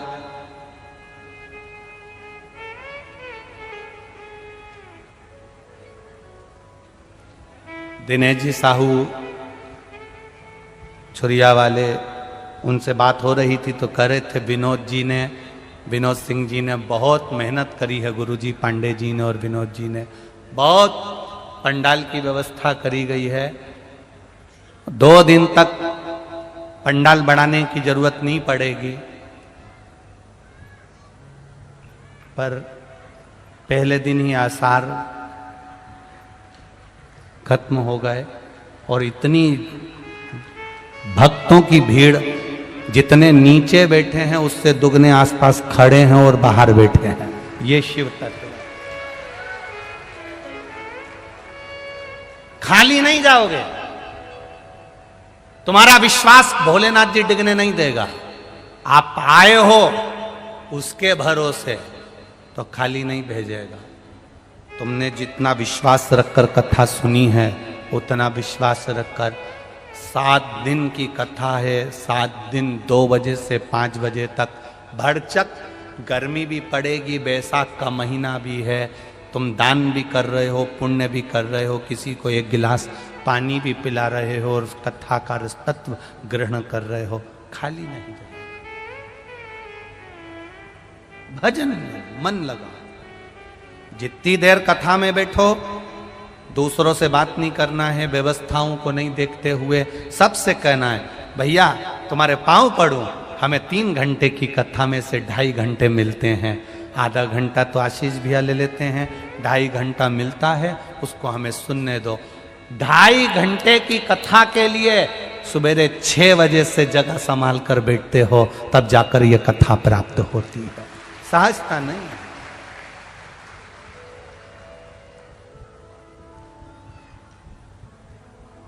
भजन में चित्त लगाओ, जितनी देर बैठो उतनी देर तुम्हारे मुख पर श्री शिवाय नमस्ते,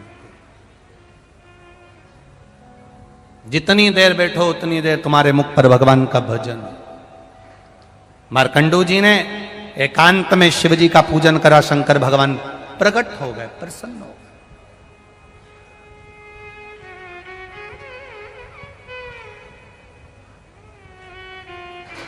हमसे लोग कहते हैं कुबेरेश्वर धाम की इतनी महत्वता क्यों है, वहां तो अभी शंकर जी भी नहीं, कंकर शंकर है। हम उनसे कहते हैं वो एकांतेश्वर भी है, अगर वो कुबेरेश्वर है तो एकांतेश्वर भी है। सीहोर में 108 शिवालय होंगे, पर सीहोर से 10 किलोमीटर की दूरी पर जहां जंगल था, आज भले लोगों ने मत दुकान सब बना लिया, पर वो जंगल था, उस जंगल में वो अकेला बैठता था, कंकर शंकर के रूप में बैठता था। मार्कंडू जी ने पूजन करी, फल मिला, शिव जी ने आकर दर्शन किया, मांगो। मार्कंडू जी क्या चाहिए आपको? संतान नहीं है मेरे यहां, औलाद नहीं है। औलाद नहीं है? नहीं। क्यों चिंता करते हो? कैसी संतान चाहिए? चिरंजीवी? अगर संतान दूंगा चिरंजीवी तो वो अच्छे लक्षण की नहीं रहेगी, और एक संतान अगर मैं दूंगा आपको जो तुम्हारे यहां केवल कुछ वर्ष 12 वर्ष की अवस्था में मर जाएगी, बड़ी ज्ञानवान होगी, तुम्हारा नाम रोशन करने वाली होगी। कैसी संतान चाहिए तुमको, बोलो। एक संतान वो होती है जिसकी लंबी आयु होती है और दुनिया को दुख देती है, एक संतान वो होती है आयु कम होती है और दुनिया को सुख देती है। आपको कौन सी संतान चाहिए? मार्कंडू जी ने कहा जो दुनिया को कष्ट दे ऐसी संतान नहीं चाहिए, भले मेरी औलाद की उम्र कम हो, भले मेरे बच्चे की उम्र कम हो, पर दुनिया को सुख पहुंचाए ऐसी संतान दीजिए। भगवान ने एक बेटा दे दिया जिसका नाम मार्कंडेय हुआ। अवस्था है छोटी, बड़ा ज्ञानी, बड़ा विद्वान। 10 वर्ष की आयु हो गई, मालूम पड़ा कि ये तो मर जाएगा, 12 वर्ष की केवल आयु है इसकी, क्या करा जाए? एकांत में शिवलिंग का पूजन कर कर अगर बेटा मिल सकता है तो एकांत में शिवलिंग का पूजन कर कर बेटे की उम्र भी बढ़ सकती है, यह निश्चित है। अभी आपको कथा में कहा एकांत का शिवलिंग उम्र बढ़ा देता है, एकांत का शिवलिंग हमारी रोग मिटा देता है, एकांत का शिवलिंग हमारा वैभव प्रदान कर देता है। एकांत है। मैं आपसे निवेदन करना चाहूं, इस व्यासपीठ से आप लोगों से कहना चाहूंगा, आप जब अपने गांव से कहीं जा रहे हो, घर से कहीं जा रहे हो, नगर से कहीं जा रहे हो, शहर से कहीं जा रहे हो, क्षेत्र से कहीं जा रहे हो, और गाड़ी से जा रहे हो, मोटरसाइकिल से जा रहे हो, कहीं आपको कोई ऐसा शंकर जी का मंदिर ओटला दिख जाए जो अकेला कोई नहीं हो, तो आप गाड़ी वाले से कहना 10 मिनट रोक ले, 5 मिनट रोक ले, 5 मिनट। आपके पास में जल भी नहीं है, आपके पास में बेलपत्र भी नहीं है, आपके पास में चढ़ाने का कुछ भी नहीं है, मत होने दो। पर एकांत का कोई शिवलिंग मिल जाए, उसके पास जो पेड़ पौधे लगे हों उसकी पत्ती तोड़कर भी शिव जी को चढ़ाकर अपने दिल की बात कहकर चलते बनना, काम सफल। एकांतेश्वर है।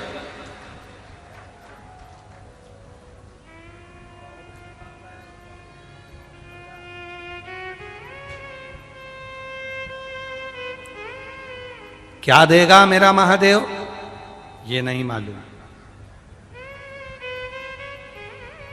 पर इतना जरूर है वो अपने बच्चों को, अपने भक्तों को दुखी नहीं देखता। अगर अपने भक्तों को दुखी देखता होता, लगभग 1 बजे कथा का समय रहता है, 4 बजे तक, कहीं 2 बजे कथा का समय रहता है, 5 बजे तक। पर आपने टीवी पर जितनी बार भी कथा सुनी होगी, हमने हर बार कहा है, जहां जहां कथा होती है भोलेनाथ अपने हाथ की कृपा की छांव कर लेता है। 1 बजे से 4 बजे हो, चाहे 2 बजे से 5 बजे हो, बच्चों को धूप भी नहीं लगने देता। धूप आती है, थोड़ी देर रहती है, फिर जाती है, फिर आती है, फिर जाती है, फिर आती है, फिर जाती है। और ये एक कथा में नहीं, कई कथाओं से लगातार बाबा की कुछ कृपा करुणा ही ऐसी है कि वो अपनी छत्र छाया बनाकर कथा सुनवाता है। कितना पंडाल लगाएंगे ये यजमान परिवार, पांडे जी हो, विनोद जी हो, या अभी महाराष्ट्र में 1 दिन के लिए कथा करने नंदुरबार गए, वहां रघुवंशी जी हो, कितना पंडाल लगाएंगे। उज्जैन की कथा चाहे विटले सेवा समिति हो, कितना लगाएंगे। लगाने वाले लगाते जाएंगे, लगाते जाएंगे, लगाते जाएंगे, भक्त बढ़ते चले जाते हैं। जैसी चिंता विनोद जी पांडे जी को है कि कहाँ बैठेंगे, कहाँ पंडाल लगाना है और कितना बढ़ाना है, ऐसी चिंता मेरे महादेव को रहती है कि कोई आया है, खड़ा है, धूप पड़ रही है, आएगा, छाँव करेगा, चले जाएगा। लोगों को लग नहीं पाएगा कि कब आया और कब चलेगा, कब आता है, कब जाता है। आप अपनी कथा में मस्त रहो, आप अपनी भक्ति में मस्त रहो, वो आएगा जाएगा मालूम ही नहीं पड़ता। आपकी चित्त वृत्ति परमात्मा में लगी होना चाहिए। अगर एकांत का शिवलिंग मेरे घर में बुढ़ापे में संतान दे सकता है, मार्कंडू जी वृद्ध हो चले थे तब तक उनकी औलाद नहीं थी, उसके सहारे जी, हम उसके बल पर जी।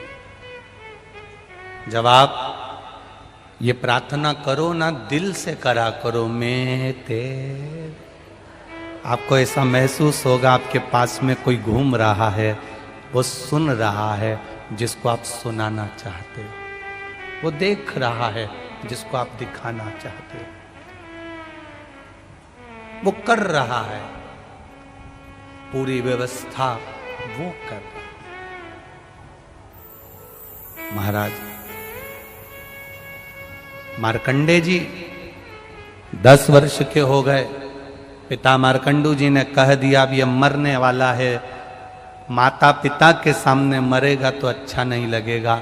माँ की स्थिति क्या होती है, पिता की स्थिति क्या होती है, ये माता पिता ही जानते हैं। कुंवारी अवस्था में अगर कोई बच्चा मरता है, माता पिता के सामने कोई प्राण छोड़ देता है, उस माता पिता से पूछो उसकी हालत क्या होती है। चले जाएगा। कहा बच्चे को एक ही चीज सिखाई, सबके चरणों को प्रणाम करना सीख जाओ। जब सबके चरणों को प्रणाम करना सीख जाओगे तो अपनी जिंदगी अपने आप सार्थक हो जाएगी। क्या मिलता है प्रणाम करने से, क्या मिलता है नमन करने से, क्या मिलता है? भगवान के चरणों को प्रणाम करो, माता पिता के चरणों को प्रणाम करो, घर के बड़ों को प्रणाम करो, घर के बुजुर्गों को प्रणाम करो, घर के ही नहीं, बाहर का कोई मिल जाए उसको भी नमन करिए। श्री शिवाय नमस्तुभ्यम कहते हुए, प्रणाम करते हुए चलिए। क्या मिलेगा? अगर कुछ नहीं मिलेगा तो मुख से आशीर्वाद तो दे देगा। प्रणाम, कोई नीचे झुककर तुम्हें प्रणाम कर रहा है, कितना भी बेर हो, कितना भी विवाद हो, प्रणाम करने वाले को कोई गाली नहीं देता। प्रणाम करने वाले को अगर कुछ नहीं देगा तो हाथ सिर पर रख देगा, वो भी नहीं करेगा तो उठा देगा, वो भी नहीं करेगा तो उसको देख तो लेगा, उतने में भी उसका कल्याण निश्चित हो जाता है। प्रणाम की शुद्धता। करो प्रणाम। मार्कंडे जी को सिखा दिया, प्रणाम करना प्रारंभ करा मार्कंडे जी ने। जो मिले उसको नमन, जो मिले उसको प्रणाम। एक बार देवऋषि नारद आ रहे थे, मार्कंडे जी ने उनको देख लिया। देखते से ही उन्होंने कहा श्रीमन नारायण। मार्कंडे जी जान गए यही नारद जी हैं, अपन इनको पहचानते तो है नहीं, प्रणाम करने में क्या जाता है। उन्होंने दंडवत कर लिया। जैसे ही प्रणाम करा, नारद जी के मुख से निकल गया चिरंजीवी भव। नारद जी ने जैसे कहा चिरंजीवी भव, मार्कंडे जी जैसे उठे तो मार्कंडे जी के सिर पर देखा कि इनकी रेखा तो मस्तिष्क की आधी कटी हुई है, अभी 2 साल में तो ये मरने वाला है। मार्कंडे जी को मैंने आशीर्वाद दे दिया चिरंजीवी भव। नारद जी आधे टेंशन में पड़ गए, गलत गाड़ी में बैठ गए। ये भिलाई जा ही नहीं रही है। जाना था भिलाई, पहुंच गए राजनांदगांव, गलत गाड़ी में बैठ गए। अब नारद जी ने विचार करा करूं तो करूं क्या। नारद जी मार्कंडे जी के पिताजी के पास पहुंच गए। मार्कंडू जी से कहा नमन प्रणाम श्रीमन नारायण। देवऋषि नारद ने जैसे ही प्रणाम किया तो मार्कंडू जी ने पूछा क्या बात है, हम आपके बेटे को हमारे साथ ले जाना चाहते हैं। मार्कंडू जी ने विचार करा बेटा मरने वाला तो है, अच्छा है, माता पिता से दूर हो जाएगा, प्राण भी छूटेंगे तो दूर छूटेंगे, ले जाओ इसको ले जाओ। अब जो जाने ही वाला है उसको लेकर जा रहा हूं, चले जाओ। अच्छा देवऋषि नारद ले जा क्यों रहे हैं? देवऋषि नारद को क्या पड़ी कि इसको लेकर जा रहे हैं? उनको ले जाने का केवल एक ही कारण है। अब मैंने आशीर्वाद दे दिया चिरंजीवी भव। ये आशीर्वाद किसी ना किसी के माथे लुढ़काना पड़ेगा। बहुत चतुर होते हैं नारद जी, बहुत चतुर। अब ये इनको ले गए देवऋषि नारद मार्कंडे जी को। सबसे पहले पहुंच गए देवताओं के पास, सारे देवताओं के पास गए। अब इनकी तो आदत में थी मार्कंडे जी के दंडवत करना। इन्होंने जितने देवताओं के यहाँ जाए वहीं झुक के दंडवत कर दें। देवता इतने खुश, चिरंजीवी भव, चिरंजीवी भव। देवऋषि नारद इतने खुश, गाड़ी चेंज। अब अपनी गाड़ी में ये है ही नहीं, अब तो ये दूसरे की गाड़ी में बैठ गए। देवऋषि नारद इनको इंद्र के पास ले गए। इंद्र ने आशीर्वाद दे दिया चिरंजीवी भव। देवऋषि नारद बोले बहुत बढ़िया महाराज, क्या कहने तुम्हारे, 2 साल में मरने वाला। इंद्र ने नारद जी के चरण पकड़ लिए, तुम्हारे पांव पड़ूं, आशीर्वाद मेरा गड़बड़ हो गया, कुछ मेरे ऊपर कृपा कर दो। देवऋषि नारद बोले हम भी ऐसे ही फंसे थे जैसे तुम फंसे हो, अब तुम जानो। देवऋषि नारद ने जैसे कहा तो इंद्र मार्कंडे जी को पकड़कर ब्रह्मा जी के पास ले गए। ब्रह्मा जी के चरणों में जैसे ही मार्कंडे जी ने दंडवत करी तो ब्रह्मा जी ने आशीर्वाद दे दिया चिरंजीवी भव। इंद्र बोले अब हम जा रहे हैं। ब्रह्मा जी ने पूछा क्यों? ये बच्चा 2 साल में मरने वाला है, हम गलत गाड़ी में बैठ गए थे, अब तुम निपटो। अब ब्रह्मा जी चिंता में पड़ गए, हम ही ने तो भाग्य लिखा है इसका कि ये 12 साल में मर जाएगा, केवल 2 साल बचे थे, अब तो 1.5 बचे घूमते फिरते यहां आया है और हमें उलझा दिया इंद्र ने। क्या करें? ब्रह्मा जी उनको पकड़ के ले गए भगवान विष्णु के पास में। जो मार्कंडे जी ने देखा भगवान विष्णु और लक्ष्मी को दंडवत कर ली। जैसे ही दंडवत करी भगवान के चरण लक्ष्मी जी दबा रही थी, इतनी खुश हो गई, उन्होंने भी कह दिया चिरंजीवी भव। इतने में भगवान विष्णु की दृष्टि गई कि लक्ष्मी मेरा पांव छोड़कर किसको आशीर्वाद दे रही है। जो भगवान विष्णु ने देखा तो कोई बच्चा दंडवत कर रहा था, प्रणाम कर रहा था। भगवान विष्णु ने कह दिया चिरंजीवी भव। ब्रह्मा जी बोले अब हम जा रहे हैं। भगवान विष्णु बोले कहां जा रहे हैं? कि हमारी आफत तुमने ले ली, क्या हुआ? भगवान विष्णु ने पूछा तो ब्रह्मा जी बोले इसकी लेखनी में लिखा है ये मर जाएगा 12 साल में, 1.5 साल बचे हैं। भगवान विष्णु ने लक्ष्मी जी से कहा तू हर किसी को आशीर्वाद दे देती रही। लक्ष्मी जी बोली मेरे से गलती हो गई थी, तुमने काहे को गलती करी? तुम तो चतुर थे, तुम्हारा नाम चतुर नारायण है, फिर काहे को आशीर्वाद दिया? भगवान विष्णु ने मन में सोचा अब क्या करे। भगवान विष्णु बोले सारे देवताओं के लिखे को पलटने वाला तो केवल एक ही है और वो देव अधिदेव महादेव है। भगवान विष्णु ने मार्कंडे जी का हाथ पकड़ा, जंगल में ले जाकर बिठा दिया। जंगल में ले जाकर बिठाकर कहा कि यहां पर एक शिवलिंग लेकर स्थापना कर ले, पूजन करना प्रारंभ कर दे। एक बड़ा सा पत्थर उठाकर लेकर आ गए शिवलिंग की आकृति का और रख लिया और उसकी आराधना करना प्रारंभ करी। जल चढ़ाए, बेलपत्री चढ़ाए, पत्ती चढ़ाए, फूल चढ़ाए। भगवान विष्णु चले गए, अकेला शिवलिंग और अकेला मार्कंडे पूजन में ऐसा लीन हो गए, एकांतेश्वर महादेव की भक्ति में ऐसे लीन हो गए, ऐसे लीन हो गए। बार बार भगवान विष्णु लक्ष्मी जी को भेजते, देख के आ महादेव आए कि नहीं आए, क्या भी नहीं आए, नहीं आए। मरने में केवल 2 दिन बाकी थे। यमराज ने अपनी सेना तैयार करी, मरने में 2 दिन बाकी थे। 2 दिन पूरे हो चले, 2 घंटे बाकी थे, 2 घंटे पूरे हो चले, 2 मिनट बाकी थे, 2 मिनट पूरे हो चले और शंकर भगवान का शिवलिंग मार्कंडे जी पकड़े थे। 2 सेकंड में यमदूत नीचे आ रहे थे यमराज के साथ। इतनी देर में महादेव प्रकट होकर कहते हैं मेरा बच्चा कहीं नहीं जा सकता, चिरंजीवी एकांतेश्वर महादेव वहां प्रकट।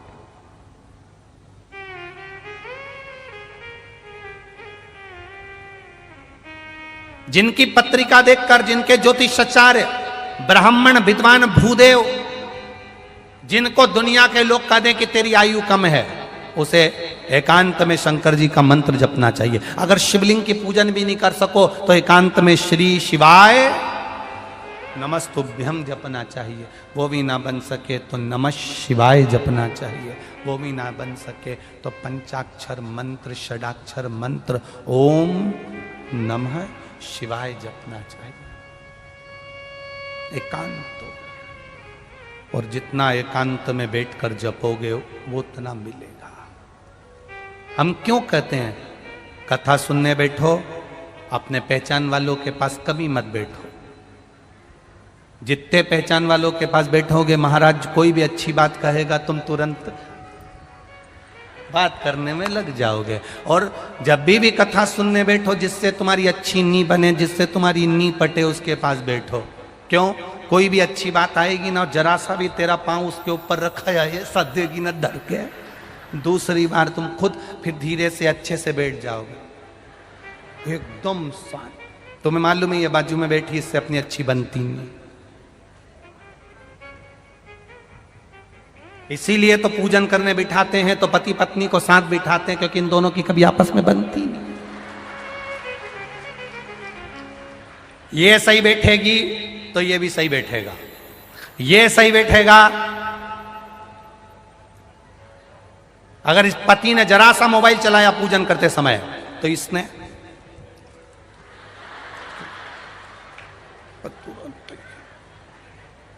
और इसका ध्यान कहीं गया, आधा किलो दूध लिया, झाड़ू लगाते लगाते वहां तक लिया, इतने में पति ने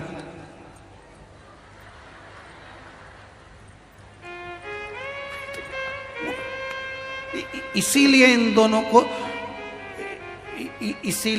दोनों को बिल्कुल साथ में बिठाते, इंडिया और पाकिस्तान को एक साथ, दोनों को बिठा, दोनों इनका साझ। अच्छा, भगवान की बड़ी कृपा है पति पत्नी पर भी।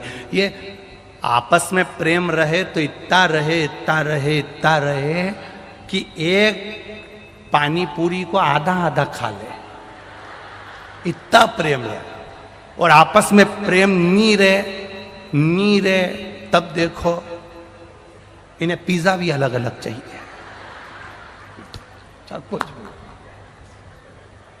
प्रेम वाली बात है।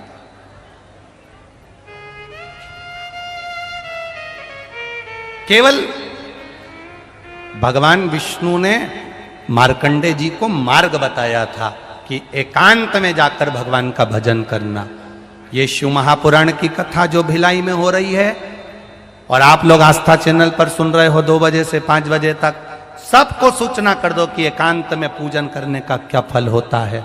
मालूम पड़ना चाहिए कि भगवान विष्णु ने मार्ग बताया था मार्कंडे जी को, तो मार्कंडे जी उस मार्ग पर चले तो उनकी उम्र बढ़ गई। जो शिव महापुराण के बताए हुए मार्ग पर चलता है उसकी भी जिंदगी सफल हो जाती है। ये शिव, इसको शिव तत्व